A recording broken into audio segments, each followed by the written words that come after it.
Magihenya mafajaan biya biya gargarta hali abuli wantiya mafajaan biya biya khutami tukuman waya tukuhatan muslimni tukuma yogam tohmani قال مجيء ما فجاء نبيا بيا قال كتاي قولي ينتي ما فجاء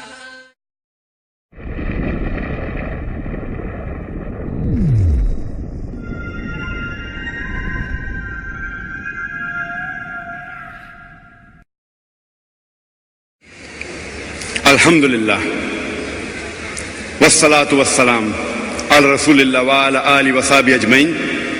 أما بعد، أعوذ بالله من الشيطان الرجيم. بسم الله الرحمن الرحيم. واعتصموا بحبل الله جميعا ولا تفرقوا. رب اشرح لي صدري ويسر لي أمري واحلل عقدة من لساني يفقهوا قولي. My respected elders and my dear brothers and sisters, I welcome all of you with the Islamic greetings. Assalamu alaikum wa rahmatullahi wa barakatuh. خبجمتوتا عنقفتوتا خيّة في جالتمتوتا بليين خيّة اسن هنداو نجي إسلام ماتينين اسن سمد. السلام عليكم ورحمة الله وبركاته. نجيني رحمنني في بركة ربي اسن الرهاجراتو. ما تدورين هاسو خيّن خقلقل عراه تقوم ما أمة مسلمة جاء هاسو نخن هاسو أكام برباتشسا خاداتي في هاسو نمججسيسو تكاو نما خخاسو وانتي برباتشسا تيف أمة مسلمة جدو تقوم معنا كان جرر رتي مسلمة هون دبيرا غراغرون ما وان انجرر جاتشا ما تدوري أكام برباتشسو ته وانتي ما تدوري أدات هيفيس أكومي الرهدون خيسانو بيتانيتي هاسو نخي الرهدون دعوار رتي تييفتا جاتشون وروتا مسلمة انتهين رتي تييفتا akkasumas musliimoota irratti illee ni xiyyeeffata yeroo hedduu ana haasoo gosa lamaan kan gosti takka amantii wal cinaa qabanii walitti ilaalu takkaa'u comparative religion fakkeenyaaf wal fakkeenya islaamummaa fi hinduizimii wal fakkeenya islaamummaa fi kiristaanummaa nabi muhammad sallallahu alaihi wasallam kitaaban hinduu keessatti nabi muhammad sallallahu alaihi wasallam kitaaban amantii addunyaa garagaraa keessatti yesus gooftaadha ኢየሱስ ነገኝራ ጅራቱ ፈንፈሜ ጅራ ዋንጆው ፊ ሃሶ የዱ ኸዋና ከና ኸነረቲን ጥየፈዳ ሃሶኒ ከና ኸነን ጥየፈናን ሳኒ ኸዱራ ነሞተ ሙስሊማን ተይንረት ተውስ ዋኤ እስላሙ ማራ በኩም ሰይሳኒፍ ኸኑፊ በኩም ሳመንቲሊ አዳዳ ወልብረ ቀበኒ ላሉ ኸይሳኒፍ ከኑ ተውስ ነሞኒ ሙስሊማት ለን አከወረ ሙስሊማን ተይንረት ዳዋ ጎደኒፍ ሄዱደ ኢሳን ፈየደ ጅራ ተናፉ ጀረለቹ ቲፊ ጀቾዳ mata dureen amantii wal cinaa qabanii ilaaluu kun jaralachuu irratti xiyyeeffata warra musliman tahiniif waa'ee islaamummaa irraa beekumsa kennaa fi warra muslimaatiif ammoo akkaataa amantiilee wal bira qabaa daawaatti godhan irratti beekumsa kennaaf jechuudha haasawni xiyya gosti biraa kaniinan kannu ammaas dhimmoota wayitawaa irratti yookiin haala yeroo irratti hundaa'a kan akka miidiyaan islaamummaa irratti duuluufaa irratti xiyyeeffata fakkeenyaaf islaamummaa keessatti dhimma mirga dubartootaa takkaahuu gariin namaa yeroo nammaatun yeroo saayinsii fi teeknooloojii waan taateef islaamummaa yeroon sii dabartee jirti yookiin dulloomte jaanii yaadan tanaafis barumsa mata duree quraanaa fi saayinsii ammayyaa jiru irratti kan haasawni xiyya lammaffaa kunis warra lachuutu xiyyeeffannaa keessa galcha jechuun musliimoonni waa'ee mirga dubartootaa islaamummaa keessatti ni baran waa'ee fayyaa waa'ee saayinsii fi amantii islaamaatis akka beekan isaan gargaara jechuudha akkasumatti illee ammaas islaamummaan amantii saayinsaawaa akka taate qabxiiwwan gaggaarii hedduu fi haqa amantiidhaan hubatan walumaa galatti musliimoonnis barnoota irraa argatan jechuudha hanga har'aatti haasawniin nam musliimoota qofaaf jee qobatti qopheessee dhiyeesse akkaan xiqqaadha inumaatu hin jiru jechuu dandeenya fakkeenyaaf mata duree quraanni hubannoo wajjin dubbifamuu qaba jedhu irratti namoonni gariin quraana hubachuun barbaachisaa miti waan ja'aniifiin mata duree akkanaa kanarratti xiyyeeffadhe ammaas mata duree da'awaa moo diigamiinsa jedhu irrattis barumsa kenneetiin jira haasawni kanneen lameenuu haala adda ta'e musliimoota qofaaf qophaa'a namoota musliman ta'in fayyadus xiyyeeffannaan isaa guddaan garuu warra muslimaati mata duree yookiin haasawni irraa kunis wanti haasaw addaati jaamee qophaa'eefis warra muslimaatiif waan ta'eef warri musliman ta'in illee tarii irraa fayyadamuu danda'an garuu xiyyeeffannaan ijoo muslimootaaf tokkummaa ummata muslimaa ja'a haasawni xiyya khaaraa nama juchisiisa takkaa'uu nama kakaasa yookiin miira namaa tuttuqa jeetiin jira sababni isaa haasoo xiyya muslima qofaa ka duraaniitiin adda. haasoo duraanii keessatti islaamota keessaa namoota muraasa qofaatu quraanni hubannoo waliin dubbifamuun qabu ja'a.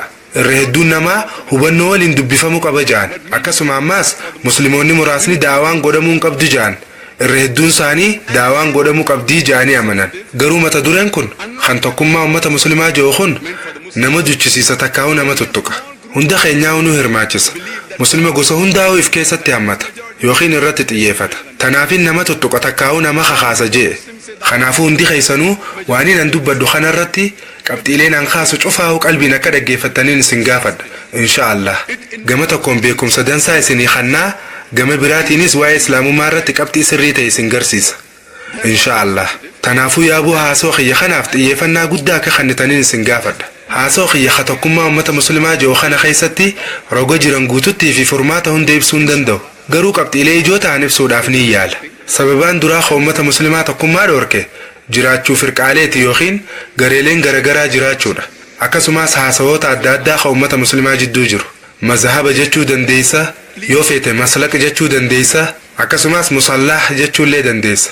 kanaaf sababaan guddaa waliigaltee dhabneef waan gareelee yookiin firqaaleen hedduun jiraniif. akkasumas haasoo nama addamuun muru hedduu akka mazhabaa, maslaqii fi musallah jaamanfaatu tokkummaa nu dhoorke. inshaallah hangaan dandeetti anis qabxiilee tanneen irratti xiyyeeffadhee ibsuudhaaf yaaliin godha. yoo yeroon nu fayyamte qabxiiwwan biraatis ilaaluuf ni yaalla inshaallah. haasoyni xiyyeerra guddaan isaa akka gaafii fi deebisaatti dhiyaata. kan yeroo hedduu irra hedduun keenya jireenyuma keenya ka guyya guyyaa keessatti wal gaafachaa oollu jechuudha.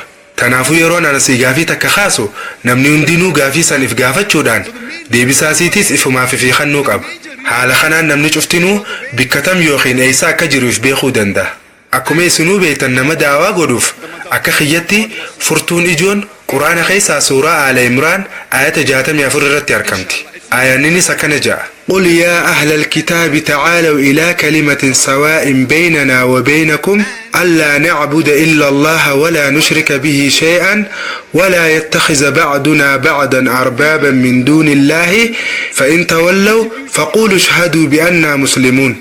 يا ور كتابا غرجة نوفي إسن جدت اللي والكتاب تخوتا نوفي إسنيس أكرب بملي وان براهن جبر إساتي وان براه كان كنديسن gariin keenyaas garii keenya rabbiin alatti gabbaramaa akkan godhanne jeeyin yoo isaan didanii kanarraa garagalan akka nuti muslima taane ragaa bahaa ja'an warra fedhii isaanii rabbiif subhaanahu wa ta'aalaa kanne. akkumaan tana dura haasoo xiyya hedduu keessatti dubbaddutti aayanni quraana keessaa gara jecha nuuf isin jiddutti illee walqixaa khootaa jiru kun qaceelatti yookiin suduudaan ka warra alul kitaab laallatu ta'us keessattuu ummata yahudaatii fi kiristaana irratti xiyyeeffatus namoota musliman ta'in hundaa'uun ilaallata jechuudha. hinduu ta'us, buudistii ta'us yookiin nama amantii jeen qabu ta'us gara jecha nuuf isin jiddutti illee walqixaatti khootaa jeen jechuudha. yaaduma kana yoo xiqqoo achi fageessinee ilaalle ummata muslimaatiif illee ta'uu ni danda'a. yeroo nuti musliimoonni garaagarummaa qabnu kanatti wanti dansaan nuti godhuu qabnu gara dubbii nuuf isin jidduutti illee walqixaatti dhufuudha. تعالوا إلى كلمة سواء بيننا وبينكم. تنافو كخيتي آياني خن أمة مسلمات في سنتا أكسماس إصلاح غودو داف جتشوم مسلموت سريسو داف أكيسان خراس الريقة بطنغودا أكنمت أمنا مسلماتك ختامني دوغا في حق آخمي جتي وسوغافتي أمنتي إسلاما خيستي كتابني مدى بيكم ساتي سخمي جتي وسوغافتي مي إسن كيسا نمنت الماموني جرا قرآن. إيه قرآن ما شاء الله. tanaaf badhaasni harkattan illee hin jiru. gaaffii salphaadha deebisaanis salphaadha. namni waan kanarratti wal dhabu tokko illee hin jiru. tarii namni tokko muslima gaarii ta'uu dhabuu danda'a yookiin muslima amantii isaa sirriitti hin hordofne ta'uu danda'a. garuu kitaabni gaariin kitaabni haqaatii fi dhugaa amantii islaamaa keessatti maddi beekumsaa kitaaba kami jettee osoo gaafatte deebisaansaa quraana kan jiru ta'a. maashaallah wanti isa caalu tokko illee hin jiru. gaaffiin itti aantu quraanatti aanee hoo maddi beekumsaa kitaaba kan hadiisa maashaallah kanarrattis garaagarummaan hin jirtu. hadiisa nabi muhammad sallallahu alaihi wasallam ta'uu irrattis namni wal dhabu tokko illee hin jiru. yoo feete sunnaa jettee yaamuu dandeessa yoo feetes hadiisa jettee yaamuu dandeessa. wal dhabbiin hin jirtu. namni hundinuu waliif gala. nama muslimaa khabifa yookiin gosa fedhellee ta'us maddi jalqabaa quraana akka ta'ee fi lammaffaa hadiisa akka ta'e irratti waliif gala. amma akkuma nuti hundi keenyaa hubeenutti hadiisota gosa adda addaatiitu jira. Hadiisni gariin hadiisa sahiha jabaa qulqulluu dhugaati. Hadiisni gariin ammoo hadiisa daciifa jechuun hadiisa dadhabaadha. Gariin isaanii ammaas mawduu'a hadiisota mala baasuun uumaman. Duba muslimni hadiisa kam jala deemuu yookiin hordofuu qabaa? Hadiisa sahiha. Maasha Allah. Gaafii sadii deebisaan isaaniitis takkuma waluma fakkaatti. Namuma muslimaa kamiyyuu osoo gaafatte miseensa firqaa fadheetis ta'u deebiin isaa tanumaa wal fakkaatti jechuudha. Maddi jalqabaa kaduraa Qur'aana kalaama rabbiiti jecha rabbii.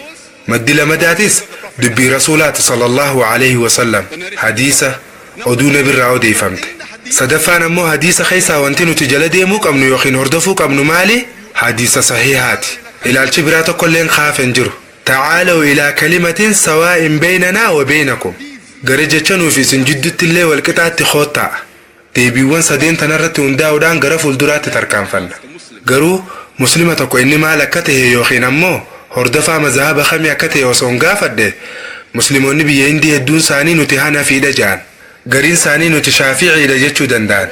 Biyya Hindiitirraa ala bahee yoon gaafuma tana nama biyya biraa gaafadhe Hanafii fi Shaafi'i malatti deebisaa Hanbalii joo arkachuu hin danda'a. Takkaahu gariin ani Maalikiidha jechuu danda'a. Garuu biyya Hindii keessatti musliimoonni irra guddaan isaanii Hanafii jaaniif yaaman. Gariinis Shaafi'i jaaniif yaaman. Khabiraatis ni jiran. Garuu isaan gurguddaan garee lamaan kana. Gaafii biraatiin gaafadhe obboleessoo maaliif Hanafii taate? Maaliif Shaafi'i ta'uu dhabde jee osoo hin gaafadhe deebii beekamtuu nan arkadhu. Sababa abbaan kiyyaa fi haati tiyyaa Hanafii ta'aniifin anis Hanafii ta'ee ja'a. Tana boodaanis yoo abbaan kee Shaafi'i ta'e hoo jee osoo hin gaafadhees inninis maal naan ja'a? Laal obboleessa kiyya Zaakir abbaan kiyya osoo Shaafi'i ta'e silaanis Shaafi'iin ta'a jeenaaf deebise. Deebisaan gabaabduun tanuma jee anis hayyee baay'ee gaariidhaan jeen hanga bakka tanaatitti eegaa fi gabaabduu fi laaftuudha.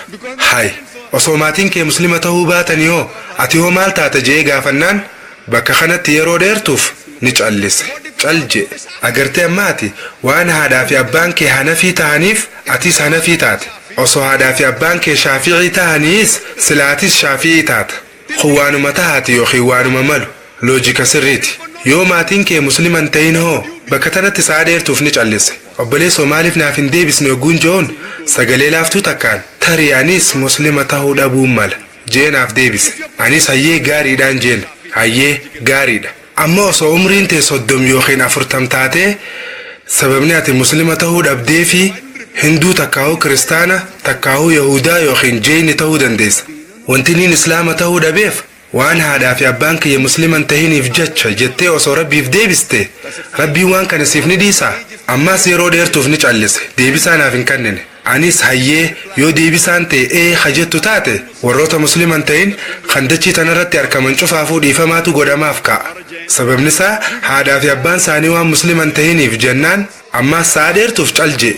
Kana booda xiqqoo turee eegatti yaade booda yoo rabbiin hidaayaa naaf kenne muslimaan tahanaan jee. Anis hayyee gaariidha yoo rabbiin hidaayaa siif kenne dhugaadha muslima ni taata.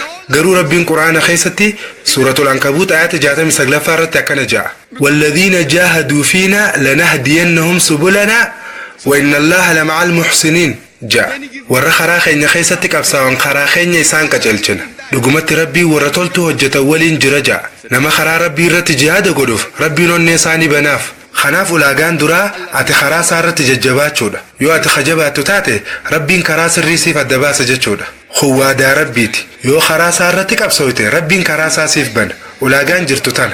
Akkuma kaleessaa fi guyyoota dabran muraasa dura agarreetti namoonni hedduun natti dhufanii ani maatii musliman ta'in keessattiin dhaladhee badiin tiyya maali jaanii na gaafachaa turan. Anis wayitaan deebisaa kennuuf irra hedduun keessan kaleessa ni jirtan na fakkaata. Deebisaan tiyya yoo amma islaamummaa qeebalte badiin teeta dur cufti siif dhiifamti. Kanaafuu ammaas carraa ni qabda jeetiin ibsaafii ture. Yeroo ammaa namoonni musliman ta'in hedduun islaamummaa qeebalaa jiran. Kanaafuu ulaagaan duraa ati carraaqqachuudha. Yeroo warra musliman ta'initti haqa arguuf jecha carraaquu qabdan jettee hogguutti himtu kana namnummaan musliman ta'in san isinit dhufee ati maaliif muslima taate jee yoo isin gaafate waan haadhaa fi abbaan kiyya muslima ta'aniif jettee deebistaaf. Inninis duba ati tattaafattee jirtaa dhugaa jirtu arguudhaaf carraaqii gootee jirtaa jee yoo si gaafate hoo maal jettaan. Kanaafuu islaamummaa barachuun nama hundarratti dirqama. Quraanaa fi hadiisa barachuudha.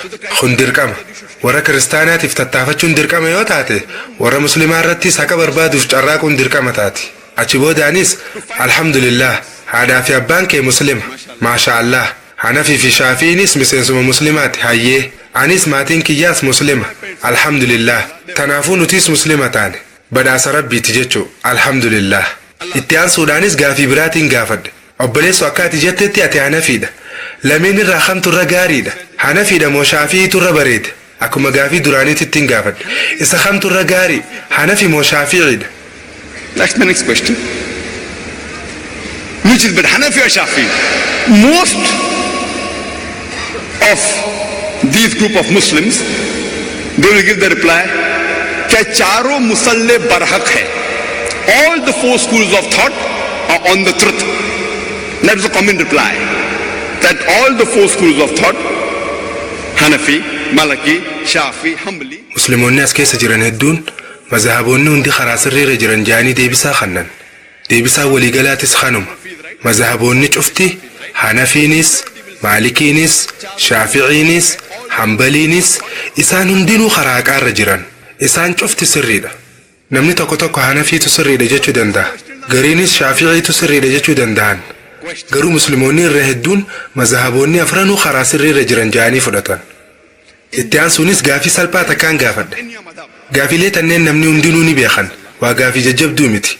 Amma gaafiin itti aansuun gaafadhu obboleessoo akka musallaa keetiititti akka maslaqa keetiititti akka mazhaba keetiititti akka musallaa Hanafiititti namni tokko osoo uduu qabu danutti yookiin akka tasaatti yoo dubartii tuqe yookiin dubartiin isa tuqxe uduun isaa ni caba moo hin cabu.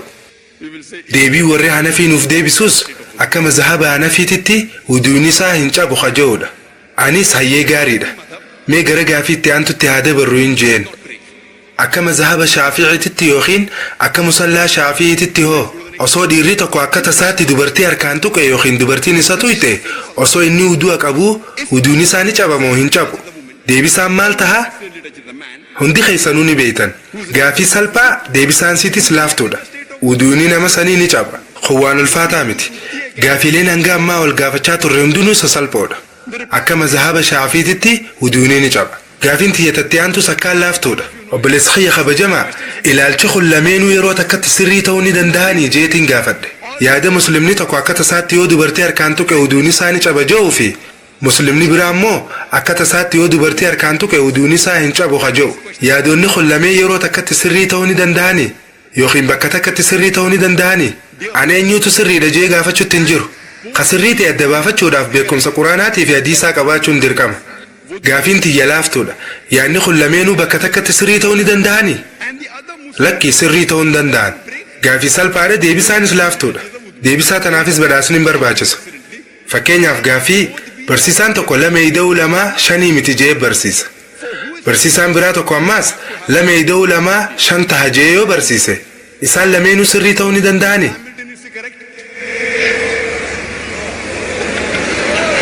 Yes. Eeyyeen. Namni waa'ee herregaa irraa waan takka illee hin beekne sirriidha jechuu danda'a. Obboleessa kiyyaa wajjin waliif galla. Namni waa'ee herregaa homaa hin beekne jechuu danda'a. Garuu namni hundi waa'ee herregaa beekuu fi barumsa kutaa afuraffaa dabree jiru hundi lakki akkasii miti ja'anii deebisan. Sababni isaa namuu lama ida'uu lamaa afur akka ta'e waan beekaniif jecha. Tanaafuu gaafii barsiisaan tokko lama ida'uu lamaa shan taha jee barsiisee fi kan lama ida'uu lamaa shanii miti jee barsiise isaan lameenuu yeroo takkatti sirrii ta'uu ni danda'anii gaafii jettuuf deebisaan lakkii sirrii hin tahan kajuuta. Salphaadha. Laafaadha hanganuma. Isin hundinuu kutaa afuraffaa akka dabartanii jirtan abdiin qaba. Garuu yoon amma gaafii xiqqoo ulfaatu takka isin gaafadhe fakkeenyaaf 375 baay'isuu 625 walqixani taha miliyoona 1,525 taha yoo jee barsiisaan tokko. Barsiisaan biraatis 375 baay'isuu 625 miliyoona 1,525 wajji walqixa hin ta'u yoo jee isaan lameenuu sirrii ta'uu ni danda'anii? Lakki ta'uu hin danda'an. Deebisaa kana argachuudhaaf dirqama nama herregaa ta'uun isin hin barbaachisu. Isaan lameen keessaa kamtu sirriidha jee yoon isin gaafadhe hoggus deebisaa argachuudhaaf jecha kaalkuleetara dhoytanii baay'isuu qabdan. Osoo nama herrega hin beekne illee taatanii loojikiidhaanuu yookiin yaadumaanuu tokko miliyoona takkaa fi 525 jee kaan ammoo miliyoona takkaa fi 525 hin ta'u yoo jee osoo kaalkuleetaran qabaanneehu isaan lameenuu bakka takkatti sirrii akkan ta'e ni beektan. Barsiisaa sirrii ta'e beekuudhaaf kaalkuleetara fuunee tuttuinee eegee herreeynee deebii sirrii harkannee booda barsiisaa duraatiitu sirriidha yookiin ammoo barsiisaa lamadaatu sirriidha jechuu dandeenya. Waliigallee namoonni hordofaa jirtaniimi? Maasha Allah. Haaluma wal fakkaatuun mazhaaba kamtu sirriidha jechuudhaaf yookiin Hanafi moo Shaafi'iitu sirriidha isaan lachuu yeroo takkatti sirrii ta'uu ni danda'anii gaafii jettuuf deebisaan lakkii miti hanjuuta. Garuu mazhaaba kamtu irra sirriidha gaafii jettuuf deebisaan maali? Deebisaan tanuma akka duraan dubbanneeti jechuun karaa maddeen dhugaa ka sirriitti deebi'uu qabna. Maddeen dhugaa keessaa ka duraa Qura'aana ka lammaffaatis hadiisa sirriidha. Tanaafuu amma deebii Hanafii fi Shaafii keessaa kamtu sirriidha jedhu argachuudhaaf asitti namni hundi beekuu hin dandeessan yoo karaa Rabbii keessatti carraaqii gootan malee dhugaa jirtu argitanii beekuudhaaf carraaquu yookiin tattaafachuu qabdan. Yoo Quraana dubbistan Quraana keessattis dubbatamee jira. Suuratul Maa'idaa ayata 6 irratti يا أيها الذين آمنوا إذا قمتم إلى الصلاة فاغسلوا وجوهكم وأيديكم إلى المرافق وامسحوا برؤوسكم وأرجلكم إلى الكعبين وإن كنتم جنبا فاطهروا وإن كنتم مرضى أو على سفر أو جاء أحد منكم من الغائط أو لامستم النساء فلم تجدوا ماء فتيمموا سعيدا طيبا فامسحوا بوجوهكم وأيديكم منه. يا ور ربي دقوم ستن yeroo salaataaf kaatan fuula keessanii fi harka keessan hanga ciqileetti dhiqadhaa. Ciqilee wajji mataa keessanii saxaawaa miila keessanii hanga koomeetti yookiin koronyootti dhiqaa. Kana jechuun salaata duratti wuduu godhachuun dirqama. Yoo janaabdaa qabaattan yookiin warra keessanii wajjin raftanii jiraattan dhiqadhaa. Qaama dhiqachuu qabdan. Aayaanni itti fufee ammaas akka jiru yoo dhukkubsattan taatan yookiin imalarra jiraattan yookiin yoo haajaa baatan jechuun fakkeenyaaf ficcaanfaa yookiin yoo dubartii wal tuuxanii eegasii bishaan hin harkatin biyyee qulqulluu barbaadaa dhawaatii fuula keessanii fi harka keessan haqaa jechuun yoo bishaan dhabdan tayammuma godhadhaa jechuudha. Ayata kanarratti hundaa'uudhaan bakka yoo dubartii tuuxan jiru kana yoo laalle jechi afaan Arabii kana sitti ibsame laa masxa juukhun hundee jecha masaha jiru irraa dhufe. Kanarratti hundoynee yoo dubartiin si tuuxe yookiin ati dubartii tuuxe wuduu godhachuu qabda. Yoo bishaan hin jirre ammoo tayammuma godhuu qabda yookaan dhiqachuu qabda. Dhiqachuu yookiin wuduu yookiin ammoo tayammuma godhachuudha. Filmaata sadii yoo bishaan hin jirre tayammuma goota. Jechi afaan Arabaa kan masaaya jiru kun hiikaa lama qaba. Yoo dikshiinarii yookiin galmee jechootaa keessa hiikaan masaha maali jettanii ilaaltaniis hiikaa lama qaba. Inni tokko qaamaan wal tuquu hogguu ta'u inni biroo ammoo wal qunnamtii saalaa raawwachuudha. Tanaafuu ulamaa'in gurguddoon lamaan kun islaamummaa keessatti ulamaa'ii jajjabduudha. Imaam Abu Haniifaa rahimahullah rabbiin rahmata haa godhuu fi hiikaa jecha yoo karaa wal qunnamtii saalaatiin tuuxe jiru fudhachuudhaani dhiqachuun dirqama ta'a jee. Masayaan bakka tana jiru wal qunnamtii saalaa itti fedhe. Tanaafuu qaama dubartii harkaan tuquun wuduu hin cabsitu jee. Imaam Shaafi'iin rahimahullah rabbiin rahmata haa godhuu fi inni hiikaa qaamni wal tuquu jiru fudhate. Masayaan hiikaa lama qaba waan jennee jirruuf isaan lachuu sirrii ta'uu danda'an jechuu. Inninis tanaaf hiikaa qaamaa wal tuquu jiru fudhate. Tanaafuu akka mazhaba Hanafiitti wal qunnamtii saalaa raawwachuu wuduu ni cabsa. Harkaan wal tuquun ammoo wuduu hin cabsu. Akka mazhaba Shaafiitti ammoo harkaan wal tuquun illee wuduu ni cabsa. Wuduu akee ni cabsa jechuu. Wuduuni kee cabee jira. Amma gaa masayaan hiikaa lama waan qabuuf ulamaa'ileen lachuutu hiikaa takka takka irraa fudhatan. Haa ta'u malee hiikaa quraanaa kan dhugaa kakannuu danda'u quraanuma mataasaati. Yoo quraana keessaan harkatiin gara madda lammaffaa deemuudha. Maddi lammaffaa hadiisa jechuudha. Garuu ayatoota quraanaa kabiraa yoo laalle fakkeenyaaf suuraa Aala Imraan ayata 47 irratti jechi masaaya jiru kun dubbatamee jira. Waa'ee seenaa Maryam alayha salaam haasawa. Yeroo malaayikichi Jibriil alayhi salaam isitti dhufee ilma harkachuuf deemte wayita jiruun deebisaan Maryam alayha salaam deebisteef suuraa Aala Imraan ayata 47 irratti akkana jette.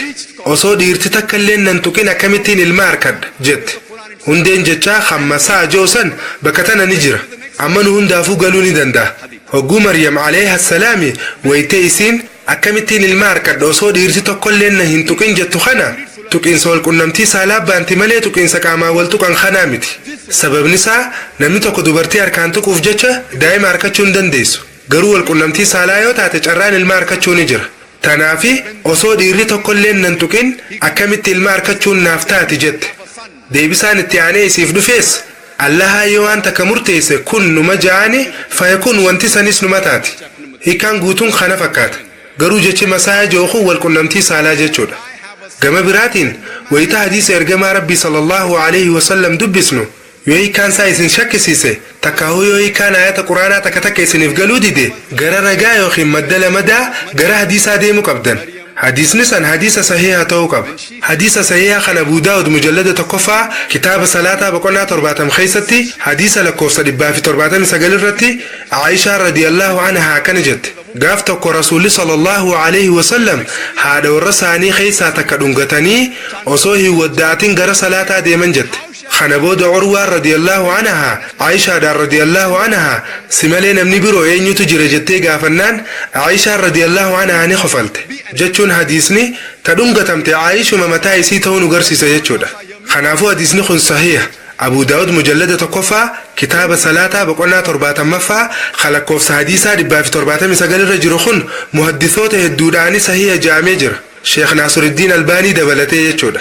أكا حديث خناتي إرجما ربي صلى الله عليه وسلم وصو ودوك أبني جارتي ثاني عائشة دنغتني وصو إردي بيانيه وداتين صلاة أفديماني جران هالخون قاما والتكون أكا ودوان جبسني أخيخ حديثو تسياخ كان هدو تجر حديث بخاري ودبستانيس مجلد تقفى خيستي عائشة رضي الله عنها أكا جباستي أن إرجما ربي صلى الله عليه وسلم في قبلة جدون جي سجر إرجما ربي صلى الله عليه وسلم يعصو صلاة جراني هقو سجود فديما ميلخي يكان دراسي سفجتش افدورا ديبا أكستين نس ميلخي يمقاتا كتسي فرديجت عائشة رضي الله عنها خنيس إرجما ربي صلى الله عليه وسلم صلاة خيستي عائشة رضي الله عنها تقو ساني نغرسيس حال مثلا صلاة سانيتي ستففو نغرسيس جتشودا خنيس كاما والتقونا كودو أنشابس نموليس حديثوني سيا خبراه الدون خك أما والتقو ودوا كان شابس نمركن يسوي الدو تجر حديث نخن سيا بخاري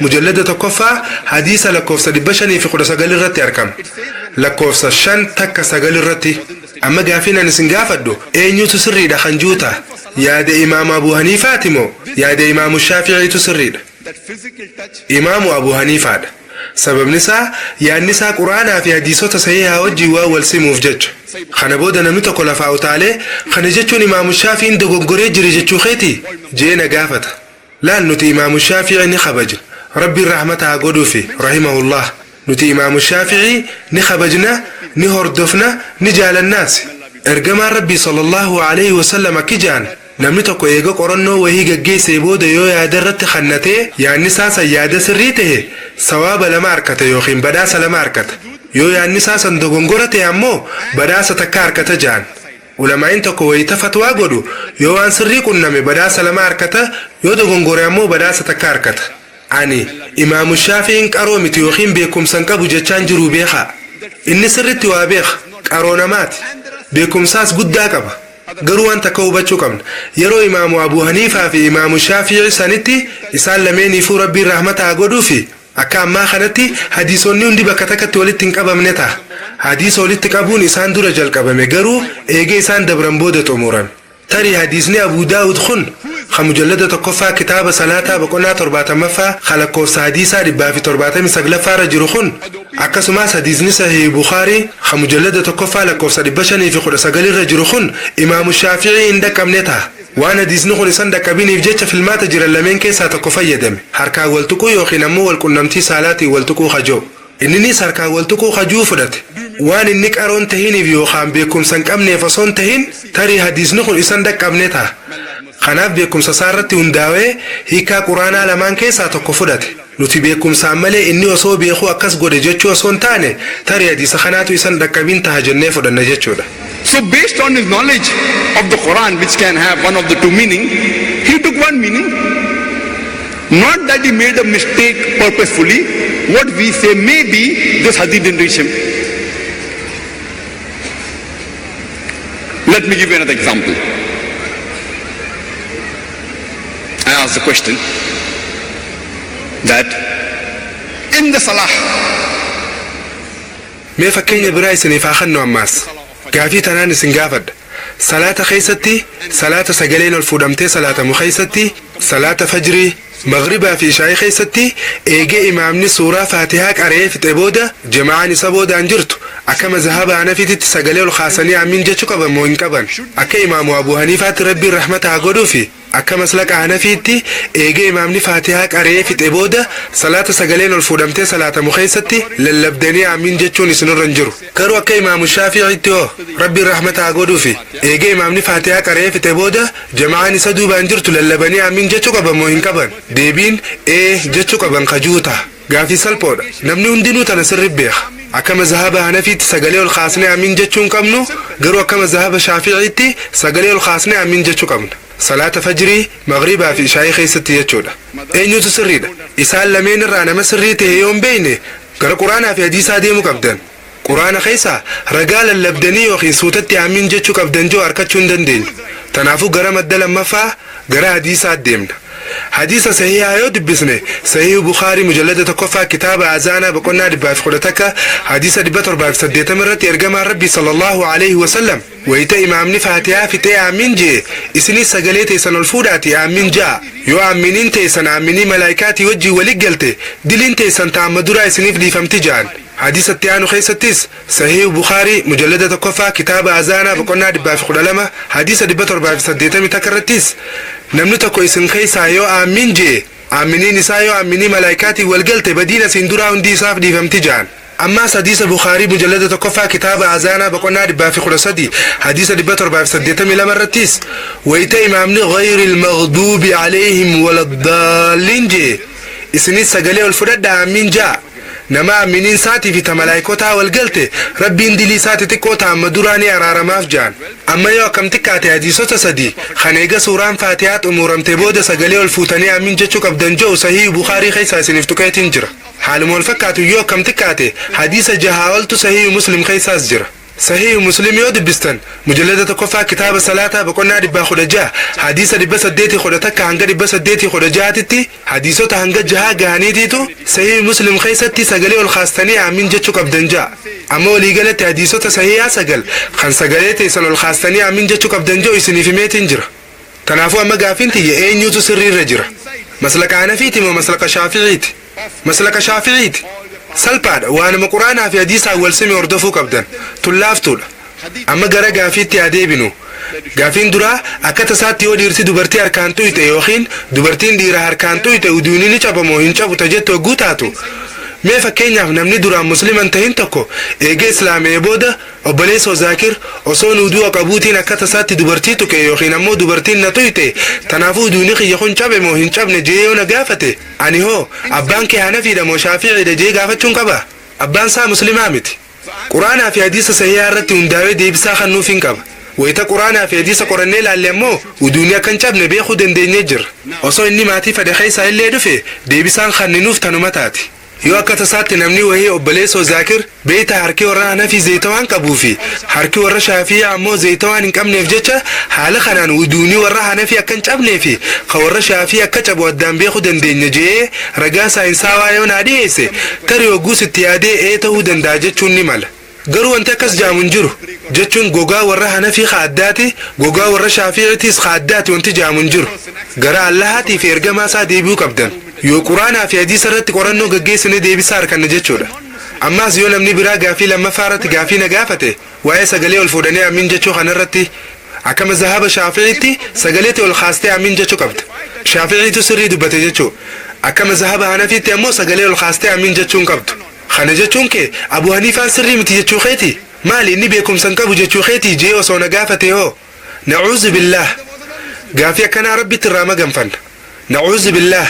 إمام أبو حنيفة رحمه الله عالم قداد نتيساني جالنني خبجناس قروا صوبي أخوه هندقون تري حديثونيني أنا ما دبده خان صحيح بخاري مجلدة تقفى حديث لكوفة بطر باسد ديتمي هنگري بطر باسد ديتمي لما جروفي خان صحيح مسلم مجلدة تقفى حديث لكوفة باسد ديتي خودتك هنگري باسد ديتي خود جارة جرانكوني سندك كمنتا أكمان تندور إسانيتي إيمي يرو رسول صلى الله عليه وسلم لبون جرانيتي قراني دي قرسسانيتي بكتك وليك أبميجر إسانوماتو هردوفي أكا وليك أبمتاسس الحمد لله قراني خنقوتا ميجر قران الالتسي يعني wanni waliif faallaa ta'e hin jiru. Garuu ergamaan Rabbi sallallahu alaihi wasallam hadiisota barreessuu irratti yookiin akka barreessaniif namoota ni ajajne. Kunis barreeffamni Quraanaatii fi hadiisa akka walitti makamneef. Eega ergamaan Rabbi sallallahu alaihi wasallam akhiraman booda tura keessa namoonni adda addaa waan ergamaan Rabbi sallallahu alaihi wasallam hin je'in isaanii je'anii eega odeessuu eegalan booda mee waan kana isaan ja'uu fi jechuu dhabuu isaanii adda habaafannu jaanii namoonni muraasni sochii eegalan. Kanaaf hadiisa walitti qabuun eega ergamaan Rabbi sallallahu alaihi wasallam akhiraman booda ta'e. Yeroo ulamaa'ileen gurguddoon kanneen jiranitti jechuunis Imaam Abu Haniifaa, Imaam Maalik, Imaam Shaafi'i fi Imaam Ahmad ibn Hanbal isaan hundaafuu Rabbi rahmata godhuu fi yeroo isaanii kanatti walitti qabamu jira malee hin xumuramne. Boodarratti ulamaa'ileen jajjabaan akka Imaam Bukhaarii, Imaam Muslim, Abu Daawudii fi Tirmiziin faan dhufanii wal duraa duubaan dalagaa tanaaf boca gaarii kennan. Kunis tura keessa eegee imaamonni gurguddoon afran dabran booda. Waan kana ta'eef isaan beekumsa ifii qaban irratti hundaa'aniiti yaada isaanii kennatan. Namni tokko obboleessoo Zaakir ati beekumsaan Imaamu Abu Haniifaan hin caale jettee yaaddaa? Obboleessoo Zaakir ati beekumsaan Imaamu Shaafi'iin hin caale jettee yaaddaa jee na gaafate. Isaan lameeniifuu Rabbiin rahmata godhuufi anis lakki beekumsan qabu jeetiin deebiseef. Yoo isaanii wajji wal bira qabamne nuti duwwaadha. Isaan ergamaa Rabbiitti sallallahu alaihi wasallam akkaan dhihoodha. Beekumsa isaaniitis maasha Allah imaana isaaniitii wajjiin walumaa hin madaalu.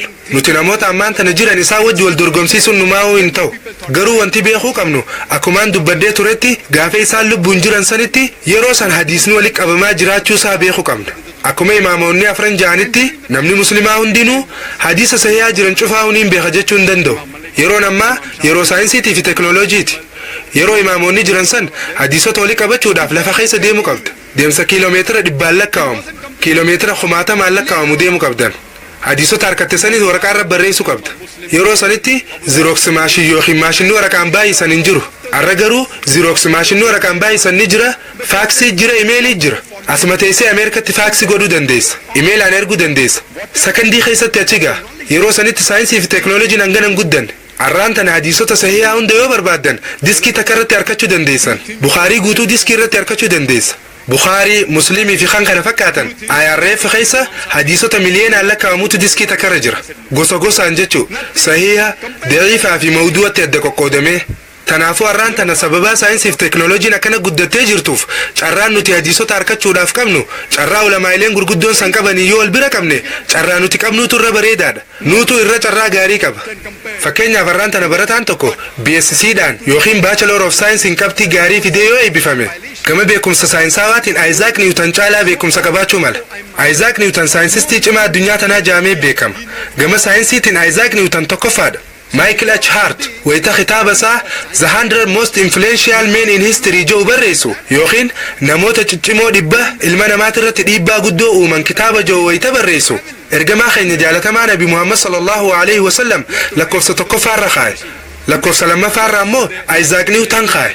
Yoo namni tokko na dhufee waan gaafate mee yaadumaan ilmi kee tokko qorumsa dabree yoo BScdhaan eebbifame takkaa'u isinummaan BScdhaan eebbifamtanii namni tokko yoo Abu ati Isaac Newton irra beekumsa qabdaa yookiin isa caaltaa jee isin gaafate maal jettaniin? Laalammaan tana ati waan Isaac Newton hin beekne hedduu beekuu dandeessa. Garuu roga saayinsii fi teknooloojiitti yoo laalle Isaac Newton sammuu akkam qaba ture. Inumaa namni saayinsiidhaan Nobel Prize yookiin badhaasa Noobeelii badhaafamee sammuu hangasaa takkan qabu. Isaac Newton sammuu qaroo ajaa'ibaa qaba. Qabeenya murtaawaa xiqqaa qabutti fayyadamee qaroominni inni gama saayinsiitiin harkate waan yaadatamaa ajaa'ibaati. Tanaaf jecha Isaac Newton saayinsistii baheessa jaamee yaamame. Haa ta'u garuu namni arraan tana gama saayinsiitiin BSc qabu takkaa irraa ol qabu beekumsa Isaac Newton qabu caalaa beekumsa dabalataa qaba. Seera Newton hundaa'uu ni beeka, dogongora Newton illee sirreessee jira. Innillee sirreessu baatu saayinsistoonni Newton booda dhufan dogongora Newton sirreessanii jiran. Waan Newton dogongorees sirreeffame sammuu keessaa qaba. Kanaaf namni BSc dabre yookiin barumsa hundaan dabre Isaac Newton daran yookiin isa caalaa beekumsa saayinsaawaa qabaachuu danda'a. Garuu isarra beekumsa qabaachuun kun Isaac Newton irra saayinsistii guddaa cimaa isan gootu. Haaluma wal fakkaatuun nuti namoonni har'a jirru kunis sababa ulamaa'ota gurguddaa akka Imaam Bukhaarii, Imaam Muslimii fi ulamaa'ilee hanga ammaa jiraniif jecha hadiisota kanneen salphatti xiinxaluu dandeenya. Ammaas hadiisa da'iifaa fi sahiha ta'uu isaatis laaftutti akka adda baafannu nu gargaaranii jiran. Akkasumas haalli yeroo ammaa saayinsiitii fi teknooloojiitis akka daran nuuf laafatuuf nu gargaaree jira. Kana jechuun nuti imaamotii tanneen ni caalla yookaan isaan caala beekumsa qabna jechuu miti. Kun gonkumaa hin ta'u. Anis tanan jedhu nam tokkoleenis waan akkanaatan jechuun danda'u waan isaan caalaa qaroo taaneef takkaahuu waan beekumsa qabnuuf osoo hin taane arraan tan yeroo saayinsii fi teekinooloojii tana keessatti barumsa argachuun haalaan nuuf salphatee jira jechuudha. Kanaafuu mee waan hin jechuu fedhe ifaan ifatti isin yaa'imu waan kana ta'eef jecha reefu mata dureen kun nama duchisiisuu yookiin dallansiisuu danda'a jee imaamota afreen kanneen hundaa'u nuti ni kabajna. Isaan ulamaa'ii gurguddoodha. Tokkummaa ummata muslimaa fiduuf yookiin tokkummaan ummata muslimaa aayataan hogguun dura mata duree kana jalqabu eegaleen keessatti argamti. آية خنيس ربي سورة على عمران آية دباب سديرة كنجا واعتصموا بحبل الله جميعا ولا تفرقوا هندي خيسانو هذا يخندي ربي جبيسا كبدا عداد دانهم بهنا هان ربي سمالي هان ربي قرآن خب جماخنا ربي كينيا هذا ربي جبيسا كبدا عدان كوكو دمنا ننجا واعتصموا بحبل الله جميعا ولا تفرقوا فنيو ربي تقوم من جبيسا كبدا نيسن كوكو دمنا ننجا تقوتها هن كوكو دمنا يادج إمالا ما خن جتشورا قرآني بكهدتي أطيعوا الله وأطيعوا الرسول ربي فججما إرجما ساتي في سججما جي مسلمات فجج دبرس بكهدتي آيالي قرآن ديدم يول خيستي ربي قرآن خيستي أطيعوا الله وأطيعوا الرسول دياجش chapter number 3 verse number 32 in Surah Al-Imran chapter number 3 verse number 132 in Surah Nisa chapter number 4 verse number 13 in Surah Nisa chapter number 4 verse number 59 in Surah Nisa chapter number 4 verse number 69 in Surah Nisa chapter number 4 verse number 80 in Surah Ma'idah chapter number 5 verse number 92 in Surah Anfal chapter number 8 verse number 1 in Surah Anfal chapter number 8 verse number 20 in Surah Anfal chapter number 8 verse number 46 in Surah Tawbah chapter number 9 verse number 71 in Surah Nur chapter number 24 verse number 47 in Surah Nur chapter number 24 verse number 52 in Surah Nur chapter number 24 verse number 54 in Surah Ahzab chapter number 30 سورة آل عمران آية صدمي لما فافي دباب صدمي لما فارتي سورة النساء آية خد صدفة آية شنتمي سقلفة آية جاتمي سقلفاتي في آية صديت ما فارتي سورة المائدة آية سقلتمي لما فارتي سورة الأنفال آية تقفى آية ديد ما فاتي في آية فرتمي جافارتي سورة التوبة آية ترباتمي تكفارتي سورة النور آية فرتمي تربفا آية شنتمي لما فاتي في آية شنتمي أفرفارتي سورة الأحزاب آية صدمي صدفارتي سورة محمد آية صدمي صدفارتي سورة الفتح آية خد تربفارتي سورة الحجرات آية خد أفرفارتي سورة المجادلة آية خد صدفارتي سورة التغابن آية خد لما فارتي ولما قالت آية قرآن ديدمي والخيستي ربي أطيعوا الله وأطيعوا الرسول جي ربي فججما أكسمت اللي إرجما ساتي في سججما يجو هادني وخين فنيو ربي قرآن خبجما خنافي حديثة صحيحة إرجما ربي صلى الله عليه وسلم ربي إفتني في مجتود فنيو ربي جبيسا كبدا داني سنكو قدمنا قرآن في حديثة صحيحة كبدا جي ربي قرآن خيستي سورة الأنعام آيات دباب شنتمي سقلفا رتي أكنجي ورا أمنتي ثاني أدكو قودني في غري أومن أتي أمري ثاني أركان كبد أتي وانتك خيست اللي إسان الراهيم تجين ربي النبي محمد صلى الله عليه وسلم لما ثاني ربي تلالة إيجاسي ربي وان إسان دلقات ورنهند إسان التيم ربي نرجما ساتين نموت أمنتي قودني فرقا أومني وجين أتي هما ولتن كبدون لما ثاني هند ربي برجر ربي اللين دقام مالكته التيم خنجتون إسلام ما خيست فرقا أومون حرام تلاد دوركاد خنيس قرآن خيستي بكهدت دبت ميجرة ربي دام سمخنا سورة الروم آيات صدمي تكفى في صدمي لما فارت كنجي جرسات ديبي وحالتها تاني نسا صدادا صلاة ورا مشركوتا رانتهينا إسانو وانا منتي ساني غرغر كوكودني في غرغري تهاني الرئيس انتهينا غرين هندنو وانسان برجرت جمدان كل حزب بما لديهم فرحون غرين هندنو وانسان برجرت جمدان ربي قرآن خيستي سورة الروم تنا خيستي ورا ربي تواكن ديس وجين هنتاينا أكسماس ورا منتي كوكودون شفرة ومن وجين هنتاينا هندي سانيتو أنقرا سري رجران نفسيان سانيتيس نجمدان ننجي ربي سبحانه وتعالى ربي دام سمخنا سورة المؤمنون خيستي آيات شنتمي سدي شنتمي أفرت الردي بيا كان جيجر أمانتي ساني جدو ساني تتمرنا تيادان تجرتان غرين هندنو وانسان برجرت جمدان اتديسي هنجيرو مرتاوتي جلينو مساني خيست إسان ديسي أماس ربين دام سخنا سورة الشورى آيات خد صدفارة دبتيجر أمانتي رت سبب دائرة ترى إسي خيست تيادان ببهين أجي آياله هدوتو قرآن خيس جرا خم فرقاهن ومين أجو تنافو أمانتي إسلاما خيست فرقاهمون حرامي دور كاد أما رجع فورين سنديس خبراتي سدوتو جرا غرو يرو مسلمة تكو مالا كته يخينين وكته غافنو غرين عن هنفي ده غرين عن شافعي ده غرين عن حنبلي ده غرين عن مالكي ده غرين عن سلفي ده غرين عن أهل الحديث جا garuu ergamaan keenya kabajamaan sallallahu alaihi wasallam maal turan? Isaan hanafiidha, isaan maalikiidha, isaan shaafi'iidha, isaan hanbaliidha, isaan ahlul hadiisi, isaan salafiidha, isaan maal turarree? Isaan maal turan? Who is he? Some say I'm a Hanafi, some say I'm a Shafi, some say I'm a Hanbali, some say I'm a Maliki, some say I'm a Salafi, some say I'm a Ahli Hadith. Who was our beloved Prophet?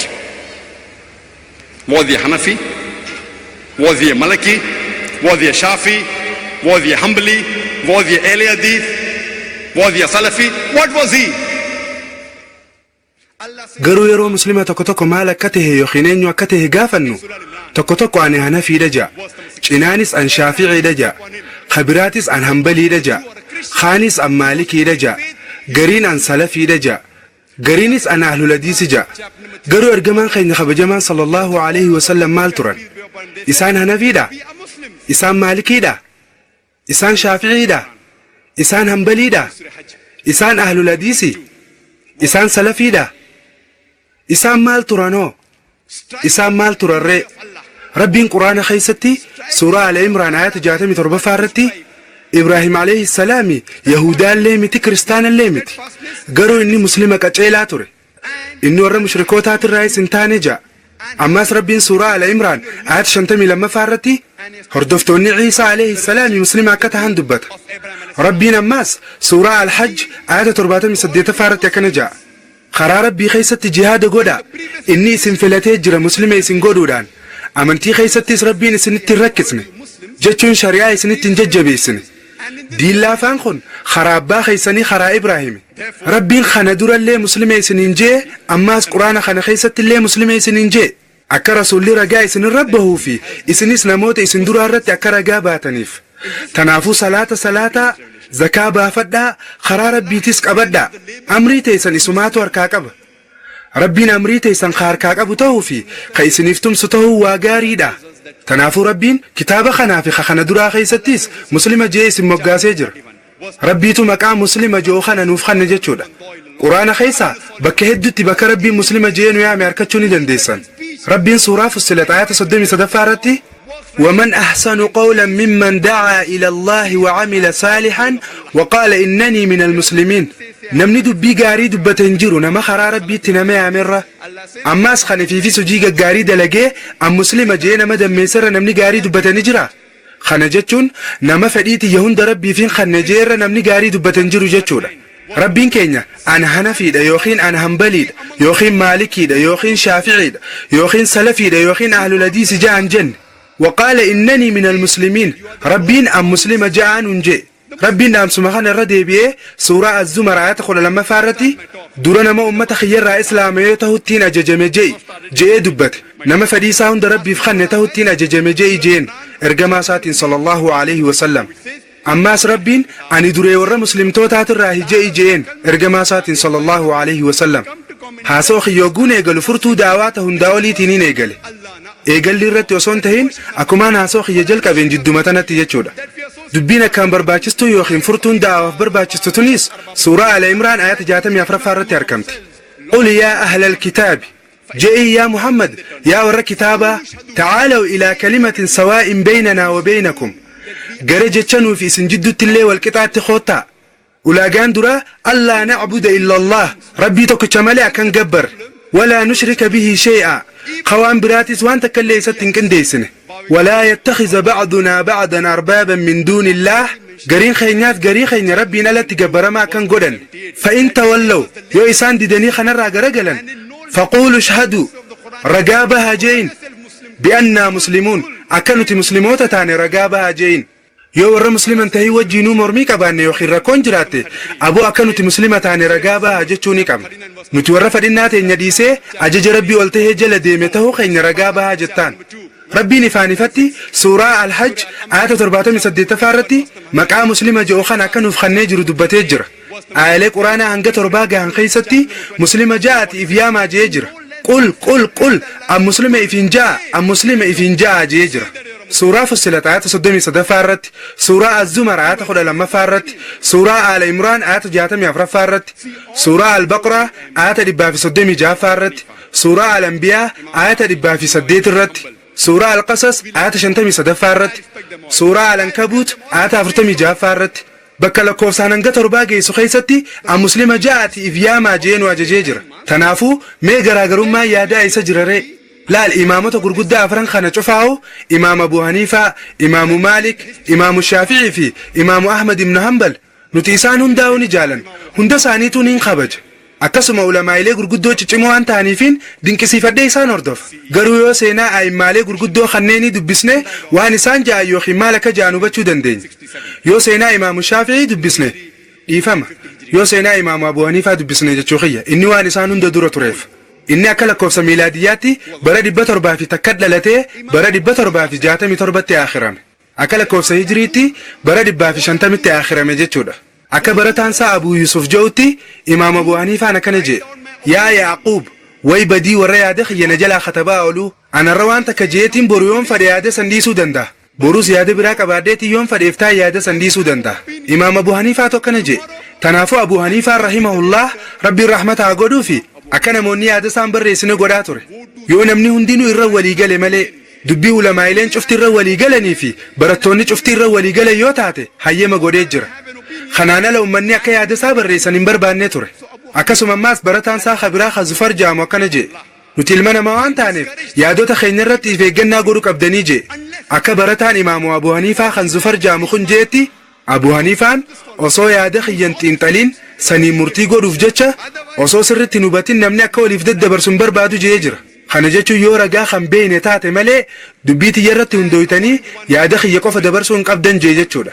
yaade inni khanne lafa fuudhanii osoo ragaa qubsaan harkatin wanti kun akkana fi akkas jaanii akkan daddabarsine dorkee jira jee barataan saa khanzufar jaamu kun himee jira dabalataanis imaam ibn abdul barr akkana jee barreesse inninis imaama ture imaam abu hanifaan akkana jee hadiisni sahiha mazhabakiyya yoo hadiisa sahiha harkattan taate san mazhabakiyya beekha hadiisa sahiha khafade arkinaan sananaaf kharaa jireenya khiyyaati santu mazhabakiyya jee jechuudha akkasuma ammaas akka barataa saa khabiraa kan muhammad jaamutittis imaam abu hanifaan akkana jee yoo fatwaan tiyya takkaawu yaannini nan khanne yaada quraanaatii fi hadiisa rasuulaatii walib bu'e yaada khiyya firraa dhiisu qabdan jee gabaase kana jechuun yaanni imaam abu hanifaa yoo faallaa kalaama rabbiitii fi hadiisa rasuulaa ta'e yaada isaa guutumaa guututti dhiisuudha tanaafuu yoo namoonni akka tasaatti yoon dubartii harkaan tuqe yookiin na tuyxe wuduuni khiyyani cabaa jaanii yoo na gaafatan takkaawu eega suuraa faatihaa qaraatee fixxee booda sagalee ol fuutee aamin jettamu akkami jaanii yoo na gaafatan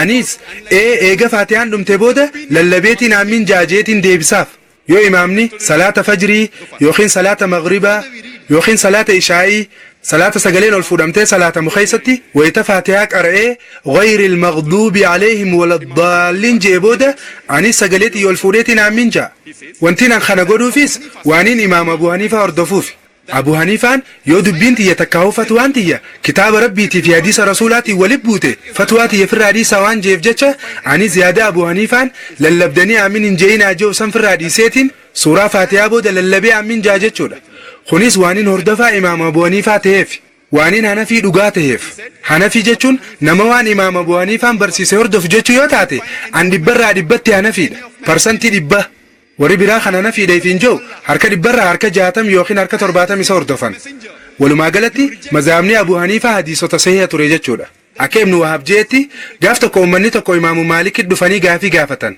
ويتودوا أقولنو جدوك بين خينار الرينيدي كم ناجاني قافتن إمام مالك أمو إرقما ربي وانا كسن قوليني في قولون دير كمامي تجي دي بسيف إيغانا مو دي من بودة ابن وهاب إمام مالك التيمي حديثة استري سيفي ودي سيف مكان ما حديثة خنا قباسيتس خنف أكا حديثة خنات إرقما ربي صلى الله عليه وسلم قبين ساني جدو بكبنار الرقاني ديك أني أكجرني ميف خنا بودة إمام مالكيس إيدو قادة خن حديثة سريتي حديثة صحيحة جيفودتي guyyaa sanirraa eegalee dhimma kanarraa ummanni dhufanii qubbeen keenya jidduu rirriinee riquu qabnaa jaanii yoo isa gaafatan riquu qabnaa jee deebisuuf eegale yaadasaa kaduraanii jijjiire jechuu tanaafuu wanti hadiisota sahihaa keessa jiru cuftii yaadasaatii fi hadiisasaati jechuudha ammaas imaamu maalik rabbiin rahmata haa godhuufi akkana jee ani ilma namaati dogongoruu hin danda'a akkasuma yeroo takka takka sirrii ta'uu hin danda'a jee garuu yoo yaanni khiyya tokko yaada kitaaba rabbiitiif kan ergamaa rabbiitiif walib bu'e yaada khiyya firraa darbaa jee waan mool fakkaatu dubbatan isaan lachuu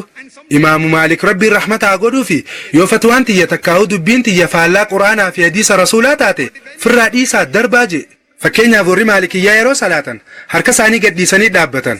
garuu hadiisa Abu Daawud yoo dubbisne mujallada tokkoffaa hadiisa lakkoofsa 755 fi 757 irratti hadiisninis harka keessan lamaa walirra kaayaati handuraa gadi qabaddaa ja'a. garuu hadiisa daciifa akka Abu Daawud jeetti hadiisonni lamaanuu daciifa. ammaas kitaabuma kana mujallada tokkoffaa hadiisa lakkoofsa 756 irratti harka keessan lamaa walirra kaayuudhaan handurarra kaayaa ja'a. kun hadiisota lamaa wajji yoo wal bira qabne irra wayyaadha. hadiisnitti aanu ammaas mujallada tokkoffaa lakkoofsa 758 irra jiru salaata keessatti harka keessan walirra kaayaati laphee teessan gubba qabaddaa ja'a. kun ammoo hadiisa hundarra jabaati. hadiisni kun hadiisa mursal tahullee mursal jechuun jidduutti waan wal qabsiisu qacciteetu jira jechuudha. garuu sharii irratti hadiisota kaan irra jabaadha jee. yoo hadiisa sahih ibn Khuzaymaa dubbistanis ergamaan rabbii sallallahu alayhi wa sallam salaata keessatti harka isaanii laphee irratti qabatanii jiran ja'a. hadiisni kunis hadiisa mursal tahullee Sheekh Naasiruddin Albaaniin hadiisa lachuutu sahih jeeni jira. tanaafuu hadiisota bikka harka keenya kaayuu qabnu ibsan keessa hadiisni irra jabaan harka keessan laphee gubba qabachuu qabdan jedhu kana. waan kana ta'eef jecha ayyeroon salaatu harka kiyya laphee gubbattiin qabadha. tanaafin anis hordofaa maalikiiti jee. imaamu maalikis yoo fatwaan tiyya kitaaba rabbiitii fi hadiisa ergamaa rabbiitii walii buute firraa dhiisaa waan jee jiruuf jecha anis bakka tana firraa dhiisa. mee amma nama ana hordofaa maalikiitiif hin je'u tokkoon imaamu maalik harka keessan laphee teessan gubbaa kaayyadhaati salaataa jee yoo jenneen hoo akkaataan dubbiidhaa garaagarummaa qabaatus karaa biraatiin jee jira. imaamu maalik yaada hadiisa sahihaatii walii galu yoo arkitan dubbiitii yadiisaatii ta hadiisa sahihaa fudhadhaa jee jira. kana jechuun jecha biraatiin dubbiitii yadiistanii harka keessan laphee gubba qabachuu qabdan jechuusaati. imaamu maalik fatwaan tiyya yoo kitaaba rabbiitii fi hadiisa rasuulaatii walii buute dhiisaa waan jee jiruuf anis fatwaa isaa dhiiseetiin harka kiyya laphee tiyyarra kaayyadha. tanaafuu anis dhibbarraa dhibbattiin hordofaa imaamu maalik parsantii 100 khayruuta kan qabne. maalikiyyaan biraa harka dhibbarraa harka 60 yookiin 70 yoo keessa hordofan taate angaruu dhibbarraa dhibbattiin isa hordofa. seenaa yoo dubbisnees gaafa seenaa khaliifootaa bara khaliifaa abbaasiyyaa keessa seenaa Abu Ja'farii fi Haaruun al-Rashiid yoo laaltan khaliifoonni kun lameenuu kitaaba fatwaa imaamu maalik kan muwaxxaa jaamu maxxansuu fadhan ture. kitaabni kun muwaxxaa maalik jaama. hogguu isaan maxxansiisuu fadhan inninis hin ta'u jee dide. sababni isaa sahaboonni rasuulaa biyya adda addaa keessa faffaca'anii jiran. murtii tiyyatanaas beekumsa xiqqaan qabu qofa irratti hundaa'eetiin barreesse. sahaboonni ergamaa rabbii biyya garagaraa keessa faffaca'anii waan jiraniif wanti nan jeetuun dhugaa yookiin soba ta'uusii amantii guutuu irraan qabu. kanaaf akka khaliifoonni kanneen kitaaba isaa muwaxxaa kana akka seeraatti akka ittiin fayyadamne isaan dhoorke. mazhaaba isaa san seera biyya sanii godhuun barbaanne jechuudha. meetiin tali mee dubbii tana laali. imaamu maalik nama akkana yaadu kana ture rabbiin rahmataa godhuufi. itti aansuudhaan imaamu shaafi'iitu dhufe rabbiin rahmataa godhuufi. imaamu shaafi'iin barataa imaamu maalik akkasumas imaamu shaafi'iin barataa imaam Abu Haniifaati. imaamu shaafi'iin akkana jee ilma namaatiif hadiisa rasuulaa tokkollee beekuu dhabuu waan danda'amuu miti jee. yoo hadiisa tokkollee hin beekne fatwaanti dogongora ta'uu dandeessi. sababa kanaaf jecha imaamu shaafi'iin yaada imaamu maalik yookiin yaada khiyya yookiin yaada al-Awzaarii yookiin ammoo yaada al-Thawrii yoo arkitan dura yaada sana isaa akka harkatan adda baafadhaa jee dubbate jechuun gara maddee isaan irraa harkatanii deemaa jechuudha. yaada khiyya akkanumatti ija guduunfattanii hordofinaa if duuba deebi'aa maddaanan irraa harkadde adda baafadhaa jee dubbate. akkasumas imaamu shaafi'ii rahimahullah yoo hadiisa sahihaa arkitan santu mazhaaba khiyya jee. mazhabni imaamu shaafi'iidha hadiisa sahihaati. ammaas hadiisa sahihaa yaada khiyyaa walibbuu yoo arkitan yaada khiyya firraa dhiisaa jee. akkasuma ammaas fatwaanti yoo fatwaa rabbiitii fi ta rasuulaatiin faallaa taate fatwaati firraa dhiisaa jee. tanaafuu osoo wudu'a qabu akka tasaatti yoon dubartii tuqe yookiin dubartiin na tuyte wuduuni khiyya ni cabaa jee yoo namni tokko na gaafate anis wuduuni khiyya hin cabuun jaan. akka hadiisa sahihaa Abu Daawudii fi Muslim keessa jiruutti wuduuni hin cabu. waan kana ta'eef an hordofaa imaamu shaafi'iiti jechuudha. sababninis imaamu shaafi'iin fatwaan tiyya yookiin ammoo yaadni khiyya yaada quraana rabbiitii fi hadiisa rasuulaa sahihaa yoo wali bu'e yaada khiyya firraa dhiisaa waan jee jiruuf jechaan anis hordofaa imaamu shaafi'ii ka dhugaa ta'uu danda'e. warri shaafi'iyyiidha hin jiru parsantii 60 yookiin 70 yookiin parsantii 80 qofa isa hordofan garuu parsantii 100 miti. angaruu guutumaa guututtiin isa hordofa dhibbarraa dhibbatti. yoo seenaa laaltanis seenaa keessatti gaafa imaamu shaafi'iin Bagdaad ture kitaaba fatwaa kan al-Hujjaa jaamu barreessee ture. boodarratti wayita biyya Masrii dhaqee deebi'u barataa imaamul Layth ibnu Asadirraa baratee dhufe. eegaa achi deebi'ee booda fatwaa isaa duraanii jijjiire. eega fatwaalee isaa hedduu jijjiiree booda haareetti kitaaba al-Umm jedhu barreesse. amma kitaaba imaamu shaafi'ii lama qabna. kitaaba imaamu shaafi'ii ka duraa al-Hujjaa fi ka boodarraa haaree al-Umm jaamu kana jechuudha. خنيس إيجي إمام الشافعي برتا إمام الليث الروا برتين في بودته نموني تكو أئمالي أفرقفات جرجاني يادن قروا أئمالي وخين إماموته هدو تجرى وانتي إماموتين تنين قفتين بكمانيف برتو تساني تبروم سساني بيدو خيس فجاس أكبر نوني ساني نمون دبيرا قوغدن إماما برا هدو تجرى خنك إمام ليث بن أسد فا إمام الشافعي برتا إمام مالك تهوس قم فكهيتين إمام الليثي تو إمام مالك الرهدوش ما رجي دبت إمام الشافعي نكز جتشو دندا قرونو تكز جتشو دندين أئمالين براتي سدو جرى جتشو Misconception, there were only 4 ayammas. There were several ayammas. These 4 ayammas, they became popular because the students made the teachings popular. There were other imam, like Imam Layth ibn Sa'd.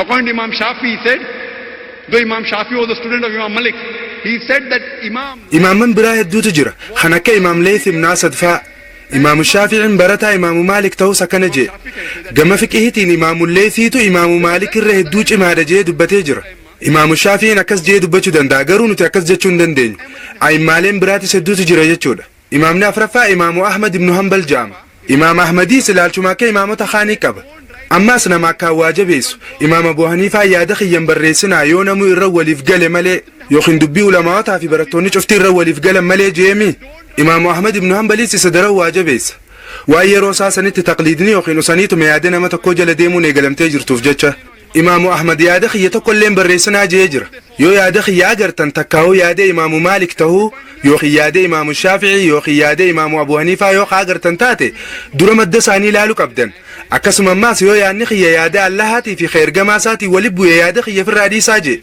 وان خانته فينا نيس دبرا دبتي همبلي ريسنين جتشاجر فرسنتي دبه همبلي جتشون نموان إمام أحمد بن حنبل برسي سجل ديمي جتشو يوتاتي عن دبرا دبتي همبلي ده فرسنتي دبه ورنو تهمبلي دي فينجو برسنتي ترباتم يوخين سديتم يسور دفن قروا عن برسنتي دبه قوتو ده تنافو مذهب خيستي يوان إمام أبو حنيفة برسي سهور دفت هنفي تاتو يوخ جتن تاتي عن هنفي لغاتي دبرا دبتي يوان إمام مالك برسي سهور دفو مالكي خنما قوتو تاتيس دبرا دبتي مالكي ده يوان إمام الشافعي برسي سهور دفو شافعي خنما قوتو تاتيس دبرا دبتي شافعي ده يوان إمام أحمد بن حنبل برسي سيردفو نمبلي خنما قوتو تاتيس أنيس دبرا دبتي خيروتا كان كابن نمبلي رجتشو ده سبب نيس أي مالين غرغدون تنافرانو يو فتوان تينيا فتوى ربيتي في تيرجما ساتي ولبوتي فتوى تينيا قداران دوا وان جاني في جتش مذهبني إمامته غرغدا خنين شوفها مال تريني بيتا دورا مذهب جتشون مال جتشو ده مذهب جتشون خراد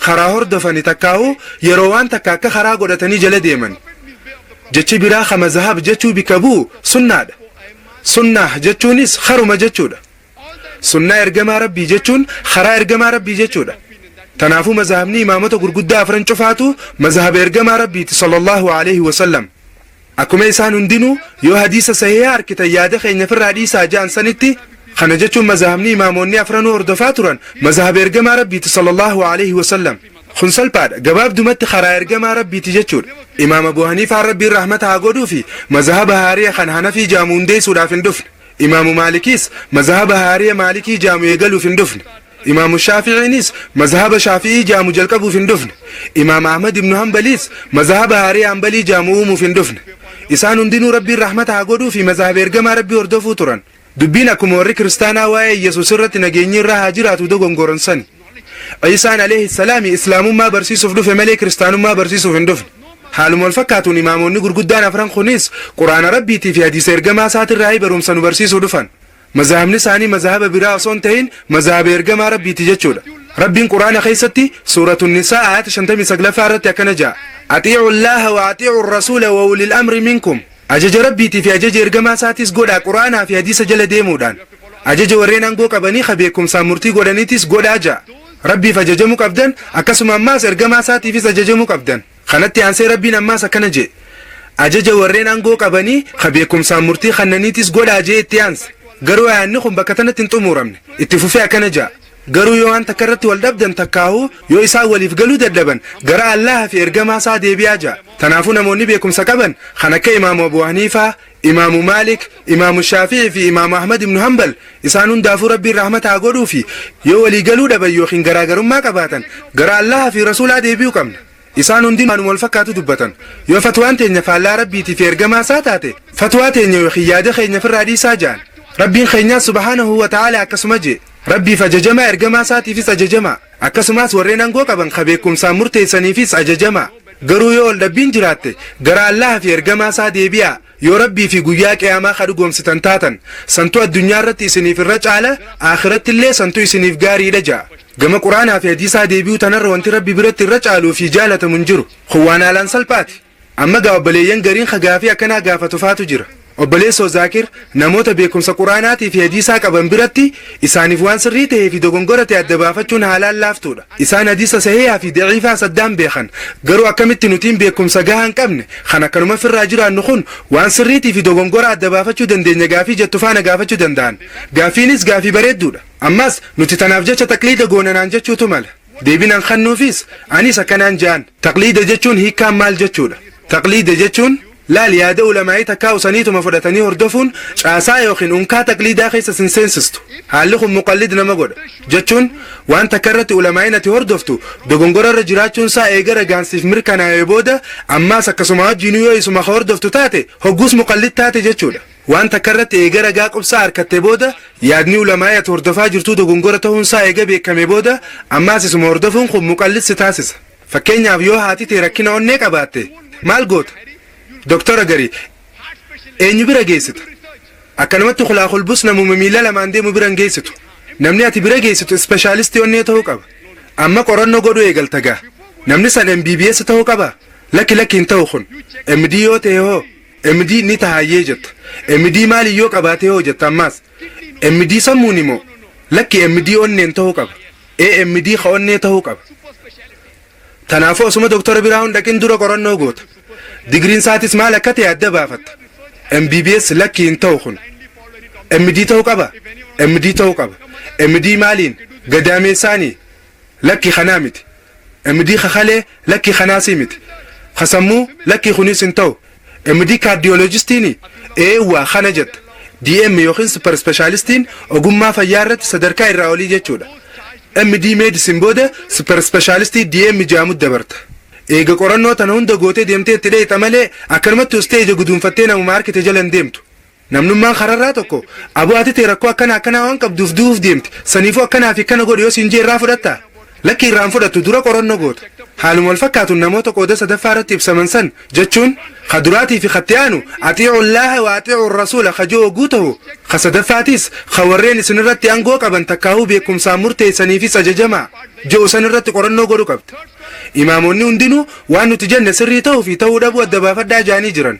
وانو لما انت كجت سري تو في سري تو دبو سا الدبافدا غرو وان دقورتني الدبافتشو ركسار نفا كينيا في أصو علماء غرغرا خودن جراتني علماء تخنين كيسا خدورا رغا هنگا صدومي وخينا فرتمي تكدي هيسي خنا كيسا رغالي هنگا ديدمي تكقورتي يوبتي رغالين ديدمنو خاتي يوبتي خون قرآن وما في حديث صحيح يوتاتي خديدمي تكفا قرتشن سنفيسسو اتيانسون علماء اتيانو خلما فا قرتن علماء لما فاقوا والكيس مخاد رجالين سا حديثني قرين صحيحة قرين مو ضعيف خسد فاتس الرهدور رجاسة دبادة دفيك كيسابه حديثني صحيحة تكو خيسان جرو كتاب خنايو بنتن حديث كتاب البخاري خيس جرو خخومة رباولي لكا متقل لي خيسار كندن ديسن تنافو علماء جروان الدوتا عنف قرنو نتقوتو هنگ مرتاوار اما قوت انت العلماء تقفا خدراه قود بتو رجا كبتما ولين دي سجر ويترى جاسا مركنيفة شوف لالس قرآن في حديث صحيحة وركل تنبودو يو يادو وير علماء تخنين قافته إسان زيادة ساني سيفدي هيساني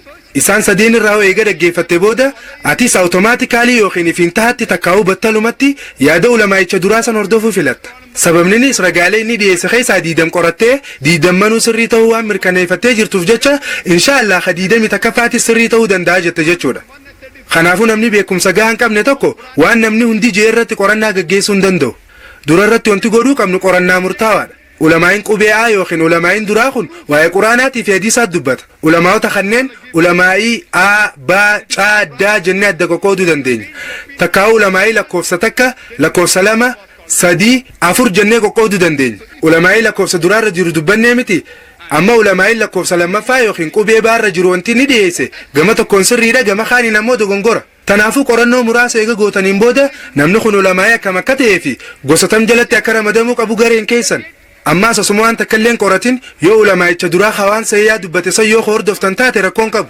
garuu mee amma isin ulamaa'ii duraa kaysarra qorannoo gaggeessitan san hordoftanaa jennu tana booda ulamaa'iin biraa tokko dhufee laal wanti ulamaa'iin duraa san jee dogongora akka ta'e ragaa quraanaa fi hadiisa keessaa agarsiisuu hin danda'a yoo siin jee ragaa inni fide san mirkaneeffachuu qabdan yoo ragaan isaa dogongora ta'e ha isaaf irraa dhiistanii ulamaa'uma duraan jala deemuu turtan jala deemuu itti fuftan jechuudha garuu yoo ragaan inni isiniif kenne quraanaa fi hadiisa sahihaa irraa ta'e akkasuma ammaas waan ulamaa'iin duraa jee wajjii yoo walitti buute hogguus fatwaa ulamaa'icha duraa san firraa dhiistan fakkeenyaaf an amma waan takka yoon dhagee haasoo kiyya tokko waltajjiirra dhiyeessuu kiyyaan duratti hedduun itti qophaa'u garuu sammuu xiyya keessa beekumsa hedduutu jira kaniin sirrii ta'uu fi ta'uu dhabuusaa addaan hin baafatin ta'us garuu gosa gosaaniin isaan kaaya fakkeenyaaf dubbii takka sheekh Naasiruddiin Albaanii irraa wayitaan dhagahu inninis nama dhiyeenya kana akhirameerraa rabbiin rahmataa godhuufi muhaddisoota dhiyeenya kanaa keessaa inni anaaf hundarra jabaadha waan inni je hangaan harkatti niin hordofa jalaan deema sababninis hangaan mirkaneeffaddetti maasha Allah inni ulamaa'ii quraanaa fi hadiisa sahihaa hordofu tokko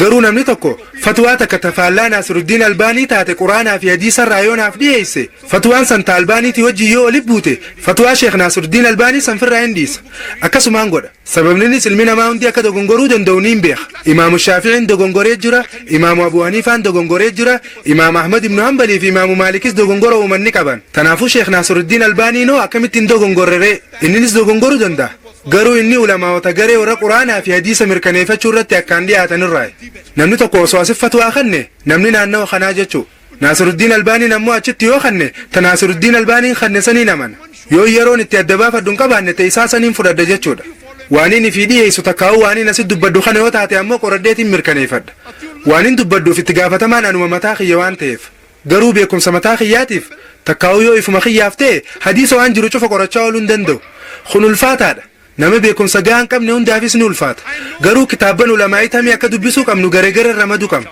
kitaaba kam dubbisuu qabna kitaaba eenyu dubbisuu qabna haasata eenyu dhaggeeffachuu qabna gosa gosaan ramaddanii kaayuu qabdan ulamaa'in tokko haguutu sirrii dubbatu ulamaa'in kun ammoo parsantii 20 dogongora kunis parsantii 50 kunis parsantii 90 dogongora qaba jettanii gosa gosaan keessan jechuudha eegas booda yoo yeroo hin qabaannee fi namni ati hordoftu san gosa ulamaa'ii jalqabaa khayaanni isaa sirrii ta'e keessa jirta taanaan qorannoo gaggeessuu nus hin feesisu yoo carraa yeroo harkattan garuu qorachuutu akkaan barbaachisa qoradhaa alhamdulillah maasha Allah yoo yeroon qabaanne garuu humaa godhuu waan hin dandeenyeef isuma hordoftan jechuudha kana jechuun ammoo taqliidan ja'amu garuu namni tokko dhugaa jirtu tan ulamaa'ii ati hordoftuun faallaa eegee isin garsiise booda diddanii ija guduunfattanii kanuma duraanii san jala yoo adeemtan taate hogguu san taqliida jaama jechuudha taqliidni nuti godhuu qabnu kan Allahaatii fi rasuulaa ta'uu qaba atii'u Allaha wa atii'u rasuula khalaas khabiraa tokkolleen hin ta'u bas waan laaftuudha formulaa salphaadha kun alhamdulillah mashallah we don't have the time yet you can that's not called taqleed but if someone shows you proof against the scholar you respect and yet you follow him blindly, that is taqleed. The taqleed we can only do of Allah and His Rasul. Bas. Atiullah, atiur Rasul. Bas. No one else. Simple. Simple formula. ammaas namoonni biraa tokko tokko obboleessoo zaakirati haasoo keessatti firqaan uuminaa jettee turte garuu ergamaan rabbi sallallahu alaihi wasallam firqaa 73tu jiraachuudhaaf ta'a hin jenne jeena gaafachuutu mala anis jeetiin deebisaaf ergamaan rabbi sallallahu alaihi wasallam bakka 73tti adda bahuuf teessan ja'an malee bakka 73tti qoodamu qabdan hin jenne rabbiin guddaan firqaan uuminaa je tana nabiinis sallallahu alaihi wasallam ni beeka garuu rabbiin subhaanahu wa ta'ala firqaan uuminaa je'us ergamaan rabbi sallallahu alaihi wasallam haala musliimoota ilaalaniiti waan fuuldura ta'uuf malu takkaawu akka qoqqoodaminsi ta'uuf jiraatuuf dura tilmaaman malee firqaa 73 godhuu qabdan hin jenne hadiisa sayyaa kan Abu Daawud lakkoofsa 4579 fi 4580 irra jiru dubbistan ergamaan rabbi sallallahu alaihi wasallam akkana ja'an yahudaan bakka 70 takkatti yookiin bakka 72tti adda bahan akkasuma warri kiristaanaatis bakka 70 takka yookiin 72tti adda bahan musliimoonni ammoo bakka 73tti adda qoqqoodaman jee gabaase hadiisa tirmiizii lakkoofsa 130 takka akkasumas tirmiizii lakkoofsa 463 irrattis ergamaan rabbi sallallahu alaihi wasallam akkana ja'an warri banii Israa'el yahudaa fi nasaaraan bakka 72tti adda qoqqoodaman ummanni xiyya garuu bakka 73tti adda qoqqoodamuuf ta'an isaan keessaa firqaa takka malee haafe hundi ibidda seenan yeroo tana sahaabonni isaan sawwarra kam yaa rasuulallah jaanii rasuula sallallahu alaihi wasallam gaafatan ergamaan rabbiitis sallallahu alaihi wasallam warra anaa fi sahaabota xiyya jala deeman jaanii deebisaniif ergamaan rabbi sallallahu alaihi wasallam ummanni xiyya firqaa 73tti adda bahuuf jiraata isaan keessaa takka ta'anaa fi sahaabota kiyya jala deemte malee jarri kaan hundi warra azaabaati jaan. Hadisni biraatis ni jira. Sahih Bukhari mujallada sadaffaa lakkoofsa hadiisaa 2652 irratti ergamaan Rabbi sallallahu alaihi wasallam akkana jaan. Irra caalaan ummata yeroo kiyya jiran kana jechuunis sahaabota isaan boodaas dhalootatti aanee dhufu sanitti aaneetis dhalootatti aanee dhufu jaan. Ergamaan Rabbi sallallahu alaihi wasallam irra caalaan ummataa warra yeroo tiyyaa kana sahaabotatti aanee dhalootatti aanu taabi'ootatti aaneetis dhalootatti aanu atbaa'ut taabi'iini jaan. Dhumate hangasuma. Tanaafuu quraanaa fi hadiisatti aanee waan takka fudhachuu barbaadde dura sahaabota sanbooda taabi'iyyoota eegasi atbaa'ut taabi'iin irraa fudhachuu qabda. Dhaloota sadeen kana qofa warra kana cufaahu salafus saalihiin jennee yaamna. Warroota gaggaarii nu dura dabran jechuudha yookiin ammoo abaabilee teenya gaggaarii jechuudha. Salaf jechuun warra duraanii takkaawu abbootii teenya tanu dura dabran jechuudha. Akka shari'aa islaamaatti madda warraa harkan nu bakka afur qoonna. Haduraa qawaa hundarraa waangoo qabu quraana jechoota Rabbi olaaneeti. Yoo waan silaa barbaaddan san quraana keessaa dhabdan gara maddatti aanutti ceetan.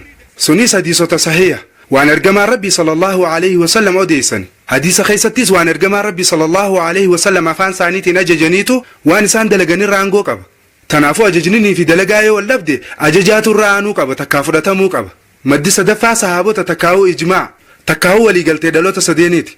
Sahaabota taabi'ootaa fi atbaa'ut taabi'iin waliigaltee sahaabotaatu yaada dhuunfaa sahaabaa tokkorra fudhatama qaba. Taabi'ootaa fi atbaa'ut taabi'oonnis akkasuma. Maddi xumuraa harraamaayyii qiyaasa waan barbaaddan san maddoota sadeen asii olii keessaa yoo dhabdan jechuunis quraana hadiisaa fi ijmaa sahaabotaa taabi'ootaa fi atbaa'ut taabi'ootaa keessaa yoo dhabdan qiyaasa fayyadamuu dandeessan. Qiyaasa jechuun wal bira qabanii ilaaluu takkaa'uu herreggiin irra gahuu jechuudha. Tanaafuu shari'aan bal'inaan waan afran kanarratti bu'uurooyti. Quraana hadiisni sahihaa tokkolleen quraanaan waliin faalleessu. Quraanni tokkoffaa hagguu ta'u itti aansee hadiisota sahihaati. Hadiisa sahihaa keessatti amrii takkaa'uu ajajaatu dalagaarra fudhatama qaba. Ajajni dalagaa caalaa fudhatama qaba. Sanitti aanee jireenya dhaloota sadeeniiti. Sahaabota taabi'ootaa fi atbaa'ut taabi'iin. Asittis ijmaa'aatu takkaa'uu waan irra waliif galaniitu yaada dhuunfaarra fudhatama qaba. Sanbooda qiyaasaatu itti aana. Tanaafuu kun akkaataa tartiiba nuti hordofuu qabnu. Akkaataan nuti hordofuu qabnu akkana quraanaa fi sunnaa jala deemuu qabna. Garuu ammaan tana gareen hundinuu nuti quraanaa fi sunnaa hordofna jaan. Nuti quraanaa fi sunnaa jala deemu jira jaan. Namuu akkanuma jaa. Namni an quraanaa fi hadiisa hordofutti hin jiru jiru tokkolleen hin jiru. Duba quraanaa fi sunnaan akkamitti hordofamuu qaban. Akkaataa ergamaan Rabbii sallallahu alaihi wasallamii fi sahaboonni hordofanitti ta'uu qaba. Akkasumas akkaataa dhaloonni irra caalaan sadeen nabiin keenya sallallahu alaihi wasallam irra caalaan ummata yeroo tiyyaa kana eegasii warratti aanee dhufu eegasii ammaas warratti aanee dhufu jeesanitti hordofamuu qaba. Tanaafuu akkaataa aayaa quraanaatti hubachuu qabnu irratti yoo garaagarummaan jiraatte akkaataa sahaboonni itti hubatan laaluu qabdan. Yoo san keessaan harkatiin gara dhalootatti aanuu gara taabi'ootaa dhuftan. Yoo as keessaayis dhabdan ammaas gara dhalootatti aanuu gara atbaa'ut taabi'ootaa dhuftan. Haala kanaan hordofuu qabdan. Sababninis aayaan quraanaa hedduun fakkeenyaaf jechi masaa hajoo hiikaa lama qaba. Tokko walqunnamtii saalaatii fi kaan ammoo qaamumaan wal tuquudha. Wayita hadiisa bantanii ilaaltan walqunnamtii saalaa akka ta'ee fi akka hin ta'in adda baafachuu dandeessan. Haaluma wal fakkaatuun ayata quraanaa tokko hubachuu irratti garaagarummaa yaadaa yoo jiraate akkaataa jechi biraa quraanuma keessatti itti ibsame yoo harkan irra dansaadha. Jechuun hiikkaasaa quraanuma keessaa yoo harkan irra dansaadha. Yoo quraana keessaa dhabdan gara hadiisa sahihaa deemtan. Yoo achi keessaayis dhabdan seenaa jireenya sahabotaa keessa laaltan. Haaluma kanaan taabi'ootaa fi atbaa'ut taabi'iina keessa laaltan. Dhumate khalaas hangasuma. Tanaafuu ragaadhaaf yookiin hujjaadhaaf quraanaa fi hadiisa hubachuu keessatti akkaataan itti hubattanii hordofuu qabdan. Akka Rabbii fi ergamaan isaatii fi salafoonni ajajanitti hubattanii jala deemuu qabdan. Akkaataa kanatti ilaaluu qabna. Akkaataan nuti itti deemuu qabnu akkana. Yoo akkanan goone jechoonni quraana keessaa hedduun hiikaa lama qabaachuu danda'a. Fakkeenyaaf ayata akka suuraa baqraa keessa jiru warroonni shahiidan takkaa'uu wareegaman san hin duune isaan lubbuun jiran jehu sanfaa. Gariin namaa isaan lubbuun ni jiran jechuudha. Tanaafuu isaanitti haasa'uus ni dandeenya. Yoo shahiidonni lubbuun jiraatan taate nabiinis lubbuun jira jechuudha jaanii yaadan. Loojika takkaa'uu mala gaariidha. Garuu sahaboonni dubbii tan akkamitti hubatan? Sahaboonni ergamaan Rabbi sallallahu alaihi wasallam lubbuun ni jira jaanii fudhatanii? Hin fudhatan. Isaanumaatu awwaalee jira haa. Salaata janaazaatiillee irra salaatanii jiran.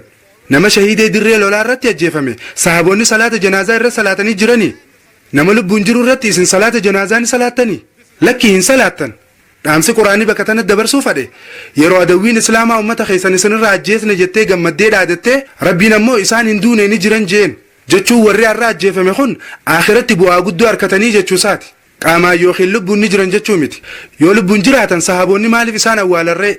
Tanaafuu yaada quraanaa tokko hubachuu yoo isinitti ulfaatte takkaa yoo yaadni adda addaa lama jiraate karaa quraanaa sunnaa karaa sahaabotaatii fi karaa salafoota gaggaarii deebi'aa hogguusan deebisaa ni harkattan.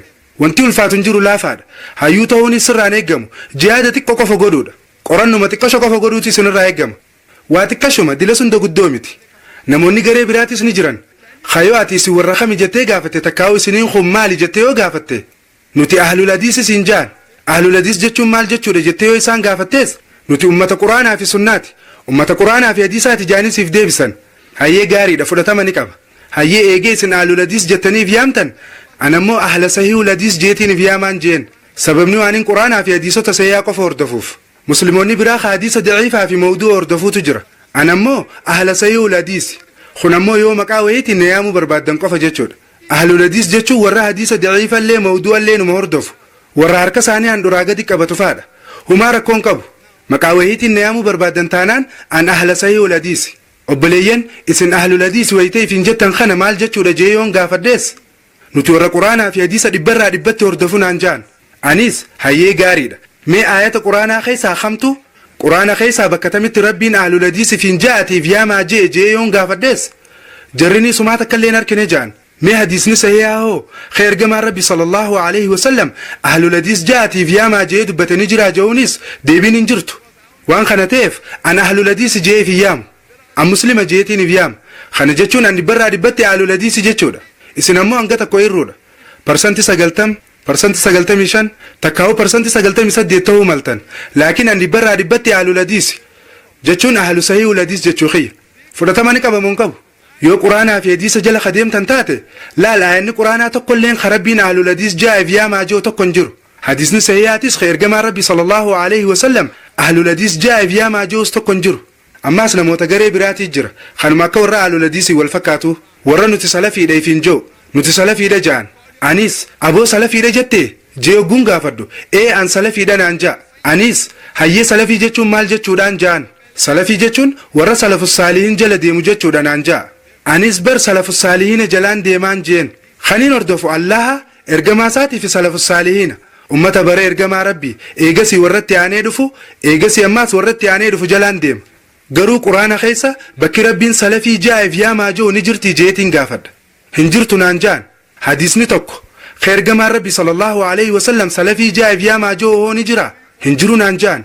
Garuu salaftichi tokko hadiisa na fideetu jira.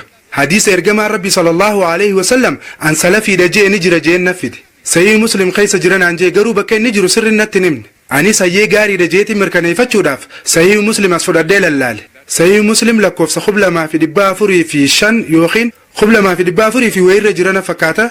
Hadiisninis hadiisa sahih garuu akka malee fuudhame. Hadiisa jidduurraa muree fudhate. Hadiisni guutuun akkana ja'a.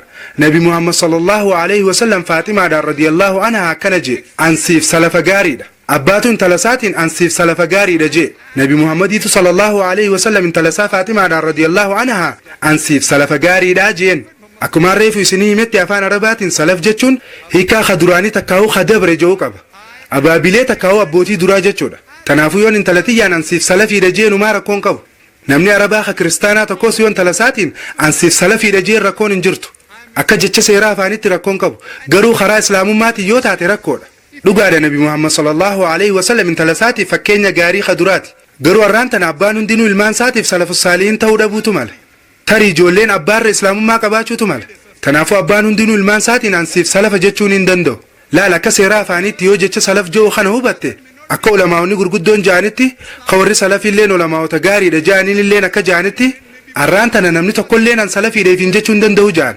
Sababninis nuti khalafa jechuun warra booda kana dhufe. Salafoonni ammoo warra nu dura turan. Yoo warra duraaniiti wal bira qabamnee ilaalle nuti khalafa ja'amna. Nuti ijoollee teenyaaf ilmaan ijoollee teenyaatiif ilmoo ilmaan keenyaatiif salafa ta'uu ni dandeenya. Teeknikaalii yookiin adeemsa keessatti salafa ta'uu ni dandeenya. Karaa islaamummaatiin garuu ta'uu hin dandeenyu. Gara islaamummaatiin nuti khalafa ja'amna jechuudha. Waliigallee isiniif ifaami. So compared to the previous people, we are khalaf. Yes, we can be salaf of our children and grandchildren and great-grandchildren. So technically we can be salaf. Islamically we can't.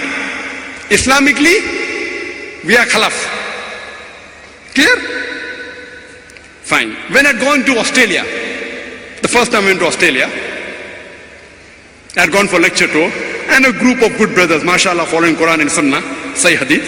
They called me for a lecture tour, and normally we had correspondence. We came, and we reached in that city. Gaafa dura Austraaliyaa dhaquu xiyyaa yeroo duraatiif barumsa kennuuf gaafaan dura Austraaliyaa dhaqe maashaallah obboleeyyan gaggaarii quraanaa fi sunnaa hadiisa sayyaa hordofaniitu biyya san jira akkaan isaaniif haasoo godhuuf na afeeran yeroo baay'ees xaliyaa waliif barreessina ture tanaaf nu yaamanii magaalaa sandeen gara obboleeyyan nu afeeranii sana maqaa isaanii yaadadhu jarrinis maashaallah ummata gaggaarii tokko magaalaan itti haasoo godhu san halkan keessa geenye anaa fi waayiloonni xiyya kaameeraa waraabanis waliin jirra ture amma nuti salaata keenya salaatu seen hoggu salaanne booda isaan keessaa namni tokko hey namana isinis akkuma nuti salaannu salaattanii naan jee anis hayboo hoggu akka keenya salaattanii jettu kana maal jechuu keeti ana akka ergamaa rabbiittiin salaateen jeen sanuu bar hey namana akka keenya salaattaa naan jennaan anis maaliin akka keetti salaata akka ergamaa rabbiittiin salaata maleen jeen laal gareeleen tun amma quraanaa fi hadiisa sayyaa hordofan maashaallah silaa isaan salaata akka ergamaa rabbii salaatuu keessanitti hedduu gammannee jirra jechuu qaban malee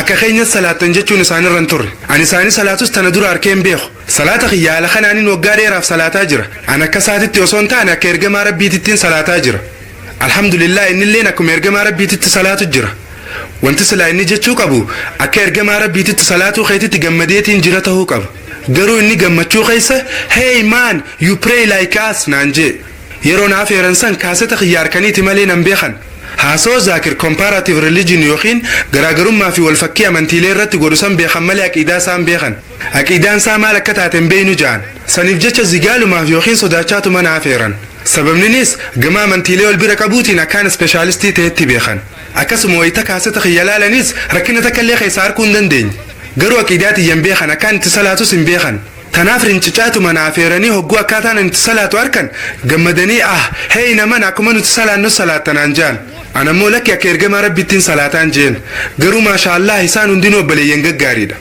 kana booda hiraata yookiin irbaataaf hojjiteenyee haasoo babbareedaa haasoyne mata duruma wal fakkaatu kan ana nafiidha an shaafi'iidha an maalikiidha an hambaliidha an ahlul hadiis ijoo irratti yeroo bakka salafii ijoo geenyu an salafii dhugaatiin jeen garuu quraana keessa bakki salafii jaa'eef yaamaa jettu hin jirtu hadiisni sahihaatis ergamaan rabbii sallallahu alaihi wasallam salafii jaa'eef yaamaa ja'anis hin jiru obboleeyyan achi jiran irra hedduu isaanii anaan walii galanii jiran nama tokko malee isaan keessa obboleessa keenya tokko na wajjii waliif hin galle garuu jarri kaan hundi maashaallah zaakir baay'ee obboleessoo zaakir nuti si wajjii walii galle naan jaan obboleessi walii galuu dinne san obboleessoo zaakir sheekh naasiruddiin alalbaanii ni beeytaa jee na gaafate anis eeniin beekaan jeen isa akkamiin laalta waa'ee isaa maal yaaddanaan jee anis maashaallah inni muhaddisoota gurguddaa yeroo teenya jiran keessaa nama jabaadhaan jeen waggaa xiqqoo dura yeroo lubbuun jiru sanitti jechuudha rahimahullah rabbiin rahmataa godhuufi isa wajjii waliif galte jechuu naan jee jeen inni ulamaa dansaadha isaniin kabajaniin jaaladhaasi ulfina guddaan kannaafiin jeen hayyee waan inni dubbateen si garsiisaa fi naan jee intarneeta seenee albaanii.com keessa haasoo fatwaa isaa daawunlood godhee mee amma fatwaa tanaaf deebisaa kanni naan jee sheekh naasiruddiin alalbaanii rabbiin rahmataa godhuufi niin jaaladha niin kabaja ulfina guddaan kannaaf akkasumatti illee maashaallah niin dinqisiifadha gareelee ulamaa'ii lameen jiran keessaa inni tokko gareen takka salafii ja'aniif yaamuun dirqama ja'an inninis garee tanarraa warra jajjabaa salafii fiin jechuun dirqama je'u irraa tokko anis guyyaa namni tokko quraanaa fi hadiisa keessaa maaliif arraa hun taane ragaa akkana ja'aniif yaamuun dirqama je'u yoo nagarsiise arrumaan tana fudhachuudhaaf qophiidha garuu duraniin qoradha gaafa namni tokko salafii ja'aniif yaamuun dirqama ahlul hadiis ja'aniif yaamuunis dirqama ragaa je'u quraanaa fi hadiisa sayyaarraa naffite hogguu sifiin iyyaama takkaa'uu hanafii ja'aniif yaamuun fardiidha maalikii ja'aniif yaamuunis fardiidha ragaa je'u yoo nagarsiise hogguus niin fudha gama gochaatiin isaan cufaa'uu niin hordofa gama asxaa takka yookiin maqaaniif yaamuutiin garuu an muslima je'eef yaamuun filadha yeroon fatwaa isaa laalu sheekh naasiruddiin alalbaaniin nama fatwaa ulamaa'ota hedduu kannee jiru abu haniifaan akkana je'ee hadiisa tokko tuqee jira hadiisni inni dubbates firqaa 73tu ta'uuf jiraata isii takka malee kaan hundi warra ibiddaati takkittiin sanis jama'aa jaamti jee yoo madda odeeffannoo hedduu lallaaltan jama'aa jechuun jenereeshinii yookiin dhaloota sadeen duraanii san maddi kanaa immoo sahiihu bukhaariidha jee anis kanaa wajji waliifiin gala inni akkana jee imaam abu haniifaatu jama'aa jechuun karaa sahaabotaa hordofuu ammaas dhalatti aanu akkasuma ammaas dhalatti aanu salafus saalihiin hordofuu jechuudha jee anis isaanumaan hordofaan jeen dubbii ibnu teemiyyaan salafus saalihiin jala deemuun dirqama joonaaf dhiyeesse anis jalaan deemaan jeen fatwaa imaamu shaafii dhaloota sadeen san hordofuun dirqama warroota gaggaarii nu dura dabran hordofuu qabdan jettu naaf dhiyeesse anis niin hordofee maal hiree rakkoon hin jeen garuu jarri kun salafii jaa'ib yaamaa jaanii jirani. Abu Hanifaan akkas hin jenne, Imaam Shaafi'iinis akkas hin jenne, Sheekh Ibn Teemiyaanis hin jenne, ummanni isaa akkana jeesaan garuu hin jenne. Kanaafuu amma quraanaa fi hadiisa keessa ragaan salafii jaa'atiif yaamaa jiru hin jiru. Qiyaasa takkaa'uu loojika Sheekh Naasiruddin Al-Albaaniin fayyadameetu jira. Sheekh Naasiruddin Al-Albaaniin sheekha guddaa waan ta'eef niin dinqisiifadha. Daqiiqaa muraasa keessatti niin xumura inshaallah. Seeshin yookiin qoodeeroo gaafii fi deebisaatu jira. Akkamitti gaafii fi deebii akka godhuu danda'an albaanii.com jettanii yoo seentan arguu ni dandeessan. Maaliif salafii jennee akkeef yaamuu qabnu loojika takkaa'uu yaada mataasaa fayyadamee nu amansiisuuf yaalee jira. Nama gaafatu jira sheekninis deebisa kanna. Osuma gaafii fi deebisaan deemu jirtu sheekni ati maali jee gaafate. Namichinis an muslima jeen. Sheekninis ati muslima akkami? Ati khaarijiidha? Ati mu'tazilaadha? Ati shi'aadha? Ati raafidaadha? Ati qaadiriidha? Mee ati muslima akkami jeen?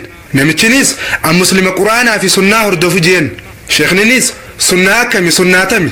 Namu quraanaa fi sunna hordofna ja'a.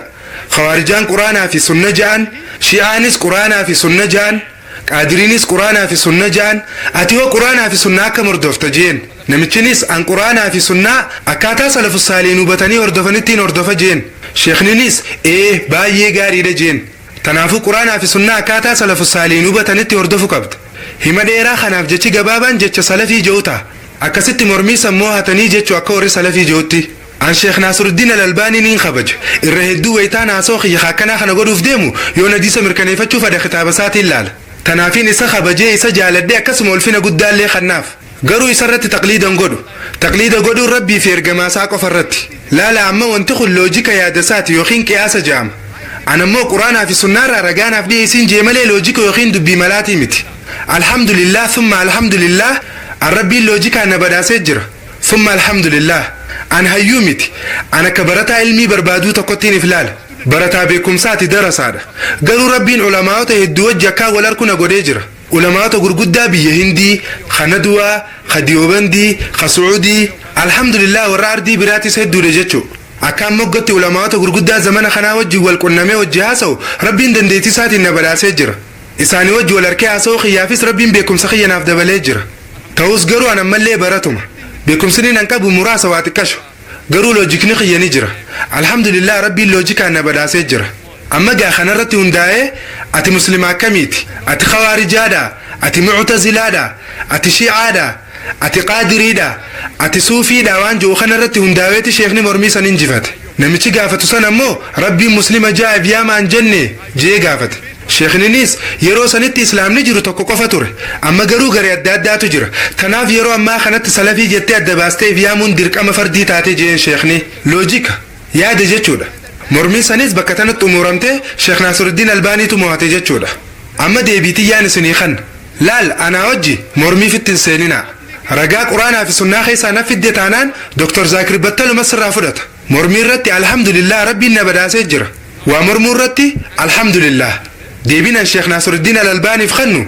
Ani sanii kabaja waan inni isaan qixxeessullee takka illee hin jirtu. Naaf inni wal bira qabamnu isa biratti an coba galaanaatu hin ga'u. Tanaafuu yaaboo dhiifama wajji akkan taanetti nan hubatina. Haasawni kiyyeerre hedduunsaa qorannoo inni godhe irratti hundaawa maashaallah. Tanaafuu dhiifama wajji akkan taanetti nan fudhatina. Ani saniin jaaladhaniin kabajaas garuu taqliidan godhu. Inni hadiisa tokkollee ayata quraanaatis tokkollee salafii jettaniif yaamuu qabdan jiru naaf hin dhiyeessine. Tanaafuu ifiin hin yaamu. Loojikninis hin ta'u. Yeroo ergamaan Rabbii sallallahu alaihi wasallam lubbuun jiranitti munaafiqootaatu ture. Furqiyyeessobduutu ture. Munaafiqoonni jiraatanis sahaboonni maqaa isaanii hin jijjiirre. Khaarijootaatu ture khawaarijaa. Khawaarijaa jaanii fi isaaniitiif yaaman. Ummanninis maqaa san isaaniif kannan. Sahaboonni maqaa haarii abaafa nu jaanii jiranii hin jenne. Muslima jaanii tumeef yaamuu itti fufan. Yeroo sanatti mu'tazilaatu ture. Warra mu'tazilaaweetu jira ture. Garuu ummanni ammallee muslima jaaniif yaamuu isaanii ittuma fufan. Gaafa sanis garaagarummaan numa jirti akka ammaa kanaa miti malee. Gara gaafiititti yoo deebine Sheekh Naasiruddin Al-Albaaniin salafii jettaniif yaamuu qabdan jee. Gaafiin tiyya salafii tamiyoo. Salafii jiran keessaa ati qutbiidha moo sururiidha moo madkhaliidha. Salafii biraatis maqaa yaamuu hin danda'a. Laala nama dhoofaasooti hin jiru. Dhiifama wajji akkan taanetti akkana nu banne. Ani isaan tokkollee ammeessuu fadheetii miti. Garuu salafuma keessaa gareelee hedduutu jira. Osoo UK dheeytaniifaa maashaallah subhaanallah Allahu akbar gareelee hedduu dila takkaatu jira.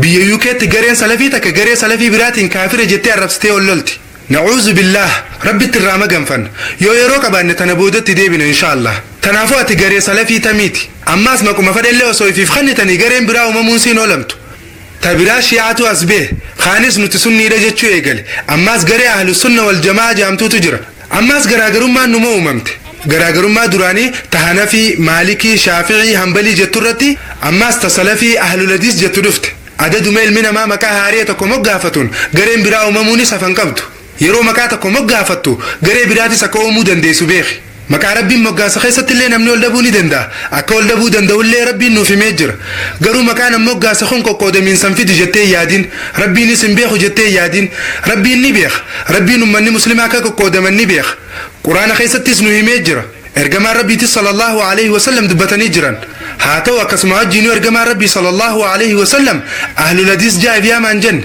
سلفي جاء فيها ما سنجن أهل الحديث كم بومبي بكان الرادفة أهل الحديث قري لما تجرى جامعة أهل الحديث في غرباء أهل الحديث تنافق بينه في أهل الحديث كم خيس جرت أهل الحديث تك أهل الحديث براخمت لا ورا أهل الحديث في نجو خنا ميدو في متخنين دبتش الجروف أكملتنا نوبتنا تنافجت ما تدورين أسوق ياخد نمو مفتشي دنداجي أو والله قرآن في حديث ارجما ربي كفر رأين دبتش الجر يفهم جنتي سنارنا عن شيخ ناصر الدين الألباني نين خبج سلفوتاس نين خبج هنگان أركتي غريلي دچي تنر جران كيسا أهل الحديث في سلفين قرآن في سنة أكاندي وتو ساني رت وليغلو كم خنجتشو خيافي سنكان فدونين بون غرو سلفي تم تري يرو شيخ ناصر الدين الألباني سنتي غريتا كوكوفا جرتا أما غريلي هدو تجرا سروري مدخلي قطبي النسري متي خوني سري متي هاي سلفي في انجا غرو جاني والبلا ليفتن خنافي سما كتاب آريخ سلفي دوغا جوتو دفوفتا كتابن دعوا سلفي دو بسيت انجر سلفي دوغا غرو سلفي دوغا جچون كنو مالني Qutubi, oh he's not right, he's calling him Salafi, but so now we have new books, true Salafi. I read a book called Salafi Dawa, true Salafi. What is this true Salafi? I say, we had a Dawa training program in Bombay, where we invited people from different parts of the world. There were 19 people from 14 different countries. And many of them were from Medina University, mashallah, from Bahrain University, all more than 50% of Salafi, mashallah. قافتك سجنتال إنجي دعوة مقالة بومبيخي ستخنوتر نموت يدوس كتالي الدنيا غرغرا رافي ريتر نموت خدا سجل خبيوتا غرغرا خدا أفر رافي رمن خيسا الرهدون ساني ما شاء الله يونيفرسيتي مدينة راي غرينيز يونيفرسيتي بحرين راي نموت خنن كيسا ما شاء الله برسنتين شنتمي والسلفي ده يروتنا أما تمت مري ويتا كتاسفن أني سكنان جين جتشا قرآن في حديث أكاتا سلف الصالحون وبتني أردفني تردفو جوف جتشي جبابان سلفي ده تنافو سلف الصالحون تتعلموا نبي محمد صلى الله عليه وسلم الرجع على جيتين قافد أين تتعلى إسانيس نبي محمد صلى الله عليه وسلم الرجع على نانجان دبي يقصو مالف محمدي جتني في يام نري جين سر مصر دامتي بيهندي تينيو محمدي جي في يام والرقم نبيتني إساني وجه وليف قلتني سن لكي إنديا خيسة توري محمدي جي في يام والرقمي أما سأينيو تتعلى محمد صلى الله عليه وسلم الله تجعل تنافون من فدنا متى في شوف ربي فخنه مسلمة جامع يامم كوكود من سي مسلمات خيسا كجرو بكمال قرو مكافية مقافتوس كوكود من سني سكسمتي ببلشا ديم مذهب أنا في خيسا خطا أفر تجرا شيكان قرقود أفر يجرا مذهب شافعية خيسا قديمة في جديدة وانجا مو تجرا أهل الحديث خيسا سكسما قري هدو كشمير يوديتن أتشيس قري أهل الحديث دلا خنا تجرا قافتو كشمير دكي أتشيس قري أهل الحديث هدو خنا نرك كرلا يرون دكوس قري مجاهدين جامتو نشترك مجاهدين KNM كرلا ندفة المجاهدين أمنينا النوساني مجاهدين جاني في يمن ملئ أهل الحديث جاني في يمن وصو سعودي ليتني أنا أهل الحديث في جتني مالي أهل الحديث جتون خنو جاني سقافة نما مراسة قفاتو سعودي خيستي وأي أهل الحديث بيخ وانتي سان بيخن سلفي ده قرو سلفي في أهل الحديث قرو متك مكعسانيتو الداد ملئ أماس بيوتا قريتي أنصاري جاني يمن تنافو قو شيخني سلفي ده جو ورهندي برتي أهل الحديث دبي ساني سلفي ده جتشو متي أكسي gaariidha. Tanaaf asirratti wanti hubannu yoo maqaa addaa tokkoon moggaasuu barbaadan salafii jetteef yaamurra muhammadii jetteef yaamuuturra wayyaadha. Akkasuma ammaas muhammadii jetteef yaamurra muslima jetteef yaamuuturra caala. Tanaafiin atii'u Allaaha wa atii'u rasuula jaa waan kana ta'eef hangama xiyyaan muslima jeef yaamuudhaan filadha. Hanganuma kanuma khalaas jalqabni xiyyaas muslima booddeen xiyyaas muslima. Ana boleeyyan xiyya muslimaa tokkollee miidhuun barbaadu. Hanafii tahee, Shaafi'ii tahee, Hanbalii tahee, Maalikii tahee, Ahlul Hadiis tahee yookiin Salafiis ta'u dhugaan isiniin ja'an amanaa hunda isaaniituun hin jaaladha. Ana boleeyyan xiyya muslimaa hundaa'uun hin jaaladha. Ana hamilee nama tokkollee cabsuun barbaadu. Ta'aalaw ilaa kalimatin sawaa'in beynanaa wa beynakum. Kanaaf akkuma quraanni gara dubbiinuu fi isin jidduutti illee walqixaatti hoottaa jiru sanittiin gara dubbii takka nu gootutti dhufuuf yaalii godhaa jira malee nama tuquu fadheetii miti. Ani Imaam Abu Haniifaa, Imaam Ahmad ibn Hanbal, Imaam Maalik, Imaam Shaafi'ii, imaamota gurguddaa kana cufaa niin kabaja. Akkasuma salafu saaliinaas niin kabaja, isaanis niin hordofa alhamdulillah. Haa ta'u akkasuma wajjin jalqabni xiyyaas muslima booddeen tiyyaas muslima. Ammaas tokkummaa dhabuu uummata muslimaatiif sababaan lammaffaa dhaabbataati miseensitti taatee keessa jirtudha. Dhaabbatoota jechuun an jamaata al-islaamiyyaadha, an jamaata tabliiqaati, an ikhwaaniidha jechuufaa. Dhaabbatoonni kun hundi akkam nama godha seetan laal osoo qur'aanaa fi hadiisallee hordofu jiraatte yoo ati dhaaba kiyya keessa hin jiraatin ansi wajjiinii miti. Islaamummaa keessatti dhaabbata hundeessuun rakkoon qabdu. Dhaabbata saniif maqaa adda addaa moggaasuunis rakkoon qabu. Fakkeenyaaf jammaata islaamaa, jammaata warra hadiisaa, takkaa'u jiddugala Sheekh Ibn Teemiyyaa jettee maqaa moggaafate rakkoon hin jirtu. Dhaabbanni sanis quraanaa fi sunnaa akka salafu saalihootaatitti hordofnaan dhaabbata sirriiti. Saniin ala taanaan garuu dhaabbata sirriitii miti. Maqaa feetan moggaaftanillee yoo feete maqaa Umar ibn al-Khattaab radiyallahu anhu, yoo feete maqaa Abu Bakr radiyallahu anhu, yoo feete maqaa Ibn Teemiyyaa rahimahullah, yoo feete maqaa Abu Haniifaa rahimahullah yoo moggaafte rakkoon qabu. Dhaabbanni san quraanaa fi hadiisa sahih akka salafu saalihoonni hubatanitti yoo hordofu taate dhaabbata sirriiti. Yoo kanan ta'in ammoo dhaabbata san firraa dhiisuu qabdan. Dhaabbanni san maqaa fedhellee qabaatu, fedhu maqaa Ibn Teemiyyaa qabaata, fedhu maqaa salafii yookiin ammoo maqaa Ahlul Hadiis qabaata, hoggus firraa dhiistan jechuudha. Yoo quraanaa fi sunnaa akkaataa warra salafaatti hordofan taate hoggus dhaabbata dansaadha. Kanaafuu amantii islaamaa keessatti dhaabbata hundeessuun badii miti. Sababni isaa akkuma nuti dandeettii teenyaan daawaa irratti xiyyeeffannetti namni biroo ammoo islaaha irratti yookiin waa fooyyeessuu irratti dandeettii addaa qaban ta'a. Gariin ammaa saayinsii irratti ogeessa ta'uu danda'an. Kunumaa rakkoon qabu garuu yoo dhaabbanni lama khadaawaa godhu jiraate hoggus rakkinni dhufa. Dhaabbatoonni lama jechuun isaan lachuu quraanaa fi sunnaanuma hordofan garuu waan isaan miseensa dhaabbata kiyyaan ta'iniif dura dhaabbannoon godha. Waan isaan miseensa dhaabbata kiyyaan ta'iniifiin dura dhaabbadha. Amma fatwaan kan nu eegalaga. Fatwaa akkam? Fatwaa namni san kaafira jettu fa'a. Fatwaa miseensa garee anaan faallaa san kafarsiistuun kan nu eegala. Takfiir laaftumatti kafarsiisuu. Gara dhaabbata saniin deeminaa jaanii daawaa walii akkan deeyne fa'aa wal dhoorkan. Fakkeenyaaf yeroo egzibishinii yookiin agarsiisa akkanaa kana qopheessine fa'aa gara egzibishina piisin dhaqinaa waliin jaan ni jiraa miigaa isiniif gala. Akka obboleessa keenya Zaakirna himetti agarsiisa yookiin egzibishina warra piis kanan dhaqinaa jaan. Maaliif ni beeytanii? Sababni piis egzibishin yookiin agarsiisni nageenyaa kun waan anaan hogganamuufi. Osoo qindeessaa yookiin hogganaan nama biraa ta'e hoggus gaariidha. Yoo jammaata kiyyaan qopheeffame egzibishina bareedaadha, yoo jammaata kiyyaan hin qopheeffamin ammoo egzibishina hamaadha. Kun maaliif taa'oo nuti Allaha fi ergamaa isaa sallallahu alaihi wasallam irratti ilaallachuu qabna. Dhaabbanni san takka egzibishinni san akkaataa salafoonni hubatanitti quraanaa fi hadiisa sahih hordofan taanaan dhaabbata sirriiti uumaa rakkoon qabu. Kanaafuu dhaabbata hundeessuun rakkoon qabdu hanga dhaabbanni san quraanaa fi hadiisa sahih hordofetti. Kanaafuu yoo dhaabbata tokko dabalamuu feetan dhaabbanni san quraanaa fi hadiisa sahih hordofuusaa ifuma ta'isaniif adda baafadhaa. Yoo akkaataa hubannaa quraanaatii fi hadiisaa irratti garaagarummaan jiraatte akkaataa salafu saalihoonni itti hubatanitti yookiin ammoo akkaataa dhaloonni gaggaariin sadeen nu dura dabran itti hubatan sanitti ta'uu qaba. Hanganuma khalaas salphaadha dhumate garuu namoonni wayita fatwaa godhan takfiir waan ja'amus seenan. Waa'ee takfiirii kana boodatti deebina. Akka hadiisa nabii keenyaatti nabi Muhammad sallallahu alaihi wasallam sahih Bukhari mujallada 8ffaa hadiisa lakkoofsa 637 irratti ergamaan rabbii sallallahu alaihi wasallam akkana ja'an namni muslimaa tokko muslima biraatiin kaafira yoo jee isuma raddeeffamti. Ammaas nabi Muhammad sallallahu alaihi wasallam sahih Bukhari mujallada 8ffaa hadiisa lakkoofsa 503 irrattis namni muslimaa tokko muslima biraatiin kaafira jechuun akkuma nama isaa ajjeeseeti jechuudha. Kanarratti hundaa'uudhaan ulamaa'onni gurguddaan hedduun takfiira godhuun dhoorkaadha ja'anii jiran. Takfiir jechuun nama amane tokko yookiin muslima tokko kaafira ja'anii yaamuudha. Hadiisa kanaan wal qabatee fatwaalee hedduutu jira.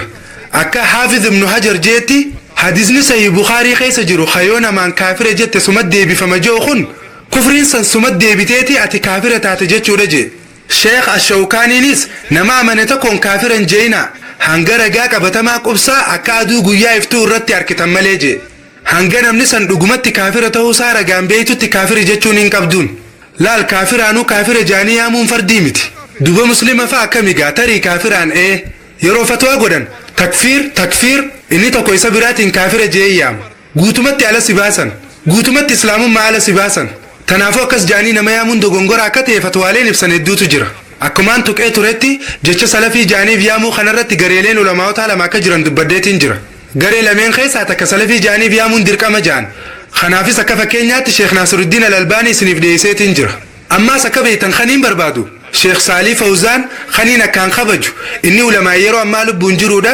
inni salafii jaaniif yaamuun fardiidha jee hagas marallee jabeessu baatu sheekh ibnu baaziis salafii jaaniif ibsuun umaa rakkoon qabu jee jira garuu garee ulamaa'ota biraatu jira ka salafii jaaniif yaamuun dogongora jettu ulamaa'onni kunis warra quraanaa fi hadiisatti amanu akkasumas salafu saalihinattis durarratti kaniin dubbadhu sheekha nama hunda biratti akkaan kabajamaa ta'ee fi salafoota yeroo ammaa jiran birattis kabajamaa fi beekamaa ta'e sheekh ibnu teemiyyaadha kitaaba mata duree the call to islam and the caller yaaminsa garee islaamummaatii fi yaamaa ji'uutu jira kitaaba kana keessatti hadiisota 40tu ibsamee jira hadisni 40ffaa yookiin hadisni xumuuraa hadisni hadiisa tirmiziiti hadiisa lakkoofsa 2,600 irratti argama hadisninis akkana ja'a ergamaan rabbii sallallahu alaihi wasallam akkana ja'an awwaan shanta rabbiin akkaan itti dalagu na ajajettiin isin ajaje ta duraa jamaa'aadha jamaa'a jechuun jenereeshina yookiin dhaloota sadeen gaggaarii san salafu saaliin hordofuu jechuudha lammaffaan ajajamuudha sadaffaan dhaggeeffachuudha afraffaan hijiraa shanaffaan ammoo jihaada karaa rabbii keessa godhuudha waan shanan kana jechuudha namni karaa jamaa'a kanarraa hanga taakkuu harkaa takka miliqe dhugumaan harqoota islaamummaa firraa mulqee darbee jira namni karaa rabbii malee karaa biraatti isin yaamu namni san gara qubsuma azaaba jahannamitti isin yaamaa jira hadisni hadiisa sahihaati sheekh ibnu teemiyyaan kitaaba kana keessatti hadiisa kanatti aansee warra nu dura dabranirraa yookiin warra salafaarraa namni tokko akkana jeejee dubbate waan rabbiin naaf godhe lamaan kanarraa kamiif akkaan hedduu rabbii kiyya galatoonfadhu hin beeku islaamummaa naa kannuusaatiif immoo warra bida'aarraa na fageessuusaatiif jee warra salafaa kan inni dubbateetu kana jee godhii rabbiin kiyya naaf godheerraa dhiirotamiifiin irra caalchisee isa galatoonfachuu qaba muslima na godhuusaatiif immoo warra bida'aarraa na fageessuusaatiif jee tanaafuu muslima qofa jetteetiif yaamuu qabda hadiisa tirmidhii kana duraa irrattis namni maqaa rabbiin isaa yaameen alatti maqaa biraatiin yaame inninis muslima mu'minaa fi abdullah hiikaan isaatis muslima nama rabbitti amanee fi gabricha rabbii jechuudha namni maqaa kanaan ala jiruuniif yaame gara ibidda azaabaattiif yaamaa jira ja'a kunis hadiisa salaftichi amma ibnu teemiyyaan dubbate kun godhii rabbiin naaf godhe muslima na godhuusaatiif immoo warra bida'aarraa na fageessuusaatiif lameen irraa kamiif akkaan heddummeessee galata rabbii galchuu hin beeku kajookuu wanti ibsu akkanuman lafaa kaatee maqaa rabbiin quraana keessatti ittiin siyaameen alatti maqaa feeteeniif yaamuu akka hin dandeenye mul'isa maqaan inni itti siyaame kunis muslima mu'minaa fi abdullah sheekh ibnu teemiyyaatu akkana jee muslimni hundi maqaa rabbiin quraana keessatti ittiin yaame qofaaniif yaamuu qaba muslima mu'minaa fi abdullah dubaati akkamitti sheekh ibnu teemiyyaan salafii jaa'if yaamaa jee jechuu dandeesse sheekh ibnu teemiyyaan salafu saaliin hordofuu qabdan jee malee salafii jaa'if yaamaan jenne anilleen akkasumaan ja'a ammaas ulamaa biraatiin fakkeenya isiniif kanna sheekh uthaymiin laal ulamaa'onni kun hundinuu jajjaboo dhaloota kanaati isaan hundinuu amma akhiramanii jiran sheekh naasiruddin al-albaanii sheekh ibnu baazii fi sheekh uthaymiin isaan hundaafuu rabbiin rahmataa godhuufi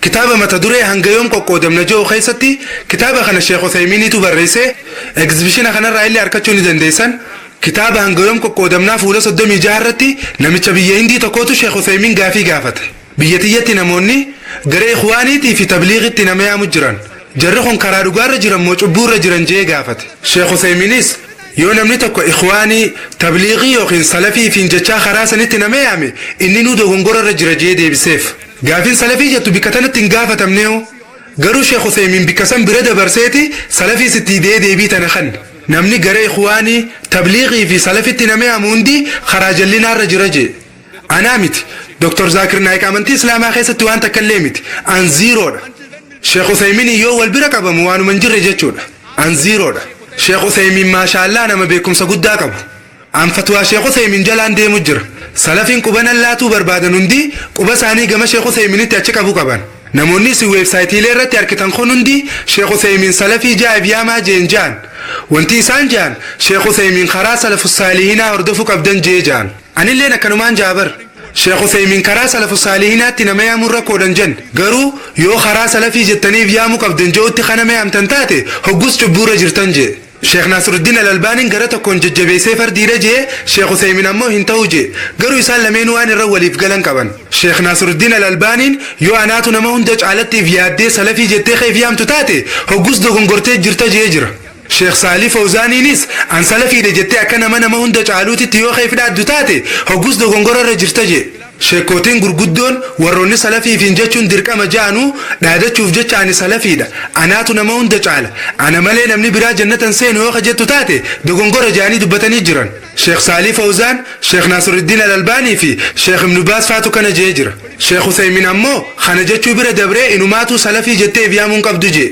annama haga Sheekh Uthaymin waa jajjabeessu miti anammoo yoo nagaafattan muslima jaaniif yaamuutu wayyaadhaan isinin jaa yoo namni tokko salafii jeef yaame ammoo gam tokko mubaah waan jaalatamaas jibbamaas hin ta'in ta'uu danda'a garuu haraami isinin hin jiru an haraam hin jiru garuu an kaniin filadhu wanti gaariin qulqulluun rakkoo takka illee hin qabne hadibbarraa dhibbatti nagee nama baasu muslima jaaniif yaamuudha ulamaa'illeen jecha kana ni jennamoon jennu irratti waldhabbii qaban namni tokko jecha quraanaa fi hadiisa akka salafoonni hubatanii hordofanittiin hordofa je'uuf jecha gabaabaa salafii je'utti fayyadamee yoo if yaame umaa rakkoon qabu ta'us garuu irra hedduun namaa salafiin garee nagee baate jarri hafan kabiraa ammoo warra azaabaati jaanii yoo keef yaaman taate hoggus dogongora guddaadha gabaabsineetti fayyadamuuf yoo taate mubaaha ta'uu danda'a garuu fardiidhan je'u karaa kanaan an fatwaa Sheekh Saalih Al-Munajjid godhe wajjin jira Sheekh Saalih Al-Munajjid akkijee warra bidaarraa addeef baasuuf jecha salafii jettee yoo if yaamte rakkoon qabu garuu an salafii nama hunda caalu jettee yoo keef yaamtu taate hoggus dogongora jee kana booda hadiisa ergamaa rabbii tokko dubbatee akkana jee gaafa nabi Muhammad sallallahu alaihi wasallam Madiinaa jiran san nama ansaaraa tokkoo fi muhaajiraa tokko jidduutti waldhabbiin uumamte kana namichi ansaaraa kun yaa warra ansaaraa na dirmadhaa jee yaammate warri ansaaraatis dhufanii isa bira guutan ka muhaajiraatis yaa warra muhaajiraa na dirmadhaa jee yaammate isaanis ni dhufaniif yeroo tana ergamaan rabbii sallallahu alaihi wasallam dhageenii maali yaaminsi jaahiliyyaa haakanaa kun jaaniin laal dubbii tana yoo laalle ansaaraa fi muhaajira jaaniif yaamuun hamtuun qabdu garuu garee uumanii yaa warra ansaaraa na dirmadhaa yaa warra muhaajiraa na dirmadhaa jechuu kana jibbaniiti yaamicha jaahiliyyaa jaaniin nabiin keenya sallallahu alaihi wasallam maqaan ansaara je'uu fi muhaajira je'u maqaa gaarii ta'us akkuma beekamutti ansaara jechuun tumsitoota yookiin warra gargaare warra ergamaa rabbiitiif tumse jechuudha sallallahu alaihi wasallam muhaajira jechuunis warra karaa rabbiitiif ergamaa isaarra godaane jechuudha garuu lameenuu maqaa bareedaa ta'us rasuulli sallallahu alaihi wasallam nama hundarra caalu ta'uuf mul'isuuf jecha ifi yaamuun haraami jaan kanarratti hundaa'uudhaan salafii jaaniif yaamuun haraami jechaan jiru akka malatti akkana nuban garuu jechi nagiyaatii fi khasirrii muslima jaaniif yaamuudha yoo eega salafii jettaniif yaamtan booda dogongorri xiqqaan tokkoo fi tuulummaan xiqqoon takka isinirraa mul'atte rakkoodha tarii rakkoon tunis balaa hamtu fiduu dandeessi tanaaf ergamaan rabbiitis sallallahu alaihi wasallam maqaa wal qoqqooduu kana dhorkan jechi nagiyaa salphaan innani minal muslimiin awwara muslimootatirraa ijaaniif yaamuudha gama biraatiin an dhibbarraa dhibbatti hanafiidha shaafi'iidha maalikiidha hambaliidha salafiidha ahlul hadiis ijaaniif yaamuun umaa rakkoon qabdu garuu maqaadhaan hogguu if yaamtan muslima ja'atiif yaamaa haasoo khiyyadumarratti yaadota ulamaa'onni gurguddaan sammuu teessan keessa isiyyee yaa'u kun kannaniin xumuruu barbaada dubbiin isaaniitun qalbii teessanis isiniif banuutu mala namoota takfiira godhan laalchisee warroota kaafira jaanii wal yaamanirraa wayita dubbatan imaamu shaafi'i rabbiin rahmata haa godhuu fi maqaa rabbiin siif kanneen kan inni namaa yaameeniif yaamuun gahaadha wanti kanaan ala jiru cuftii haraami kufriidha jee waanuma rabbii fi ergamaan isaa moggaasan qofaaniif yaamuudha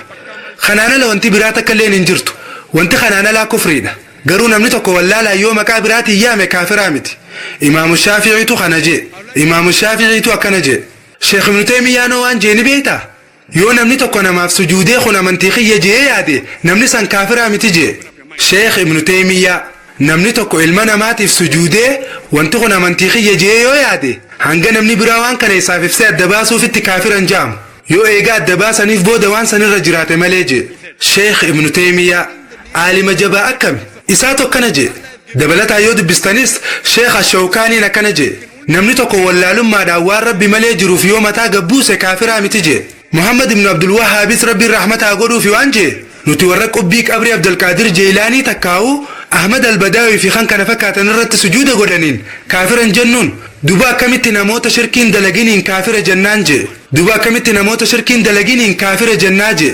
نتبيكم سكمنا في جنة قرو نما كفرسيسنا كافر جنة حاسو خيادي سو ترجم ربي صلى الله عليه وسلم لما خنانين قولبو بربادة ارجم ربي صلى الله عليه وسلم صحيح مسلم مجلد صدفة حديث خما فري في البشني في جهة مشان الرتي عرفجار رضي الله عنه ارجم ربي صلى الله عليه وسلم أكن جي قباس فولدر غافر كون هم تنواس خيسة مدتو تلفوفتا نما تكون ما واس مسلمة بوريسو يوار كتن سيفين دوا يودا بچو دي أمو أجي ساجي ارجم ربي صلى الله عليه وسلم نما تكون ما واس مسلمة بوريسو سيفين دوا يودا بچو دي أجي ساجي حديثنا حديث صحيح مسلمي مجلد صدفة حديث لكوفسا خما فري في بشني في جهة مشان الرتي أكان سند رئيس لين بيخا أما خن حديث أمورات صحيح بخاري مجلد أفرفا لكوفسا خمسة دي في بجاه في جهة الرتي حذيفة بن اليمان رضي الله عنه كان جي نموني وانتي قارين مالي جاني ارقما ربي صلى الله عليه وسلم قافت شفادن قروا ان صدافوا الدراتنين كبرا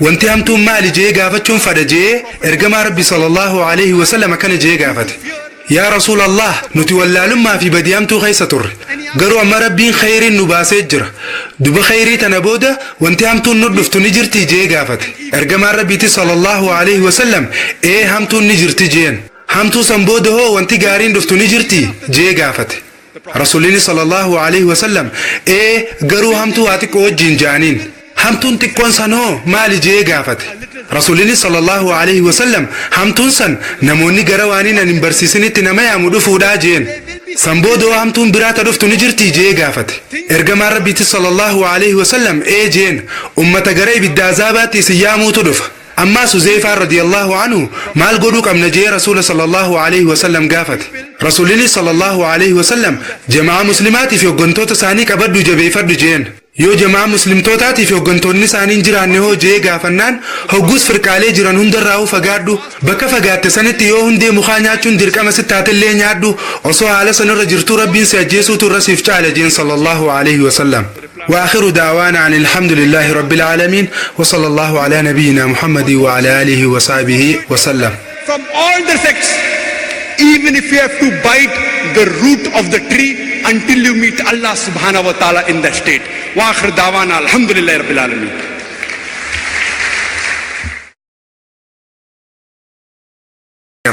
قرومة فناخي سقلج جتشون مسلمون tokkoha taanu muslimni tokkummaa yoo gamtoomanii galma geenya mafajaa nabiyyaa biyyaa gargar taanii abbolee wantiya mafajaa nabiyyaa biyyaa khottaamii tokkummaa nu wayyaa tokkoha taanu muslimni tokkummaa yoo gamtoomanii galma geenya mafajaa nabiyyaa biyyaa gargar taanii abbolee wantiya mafajaa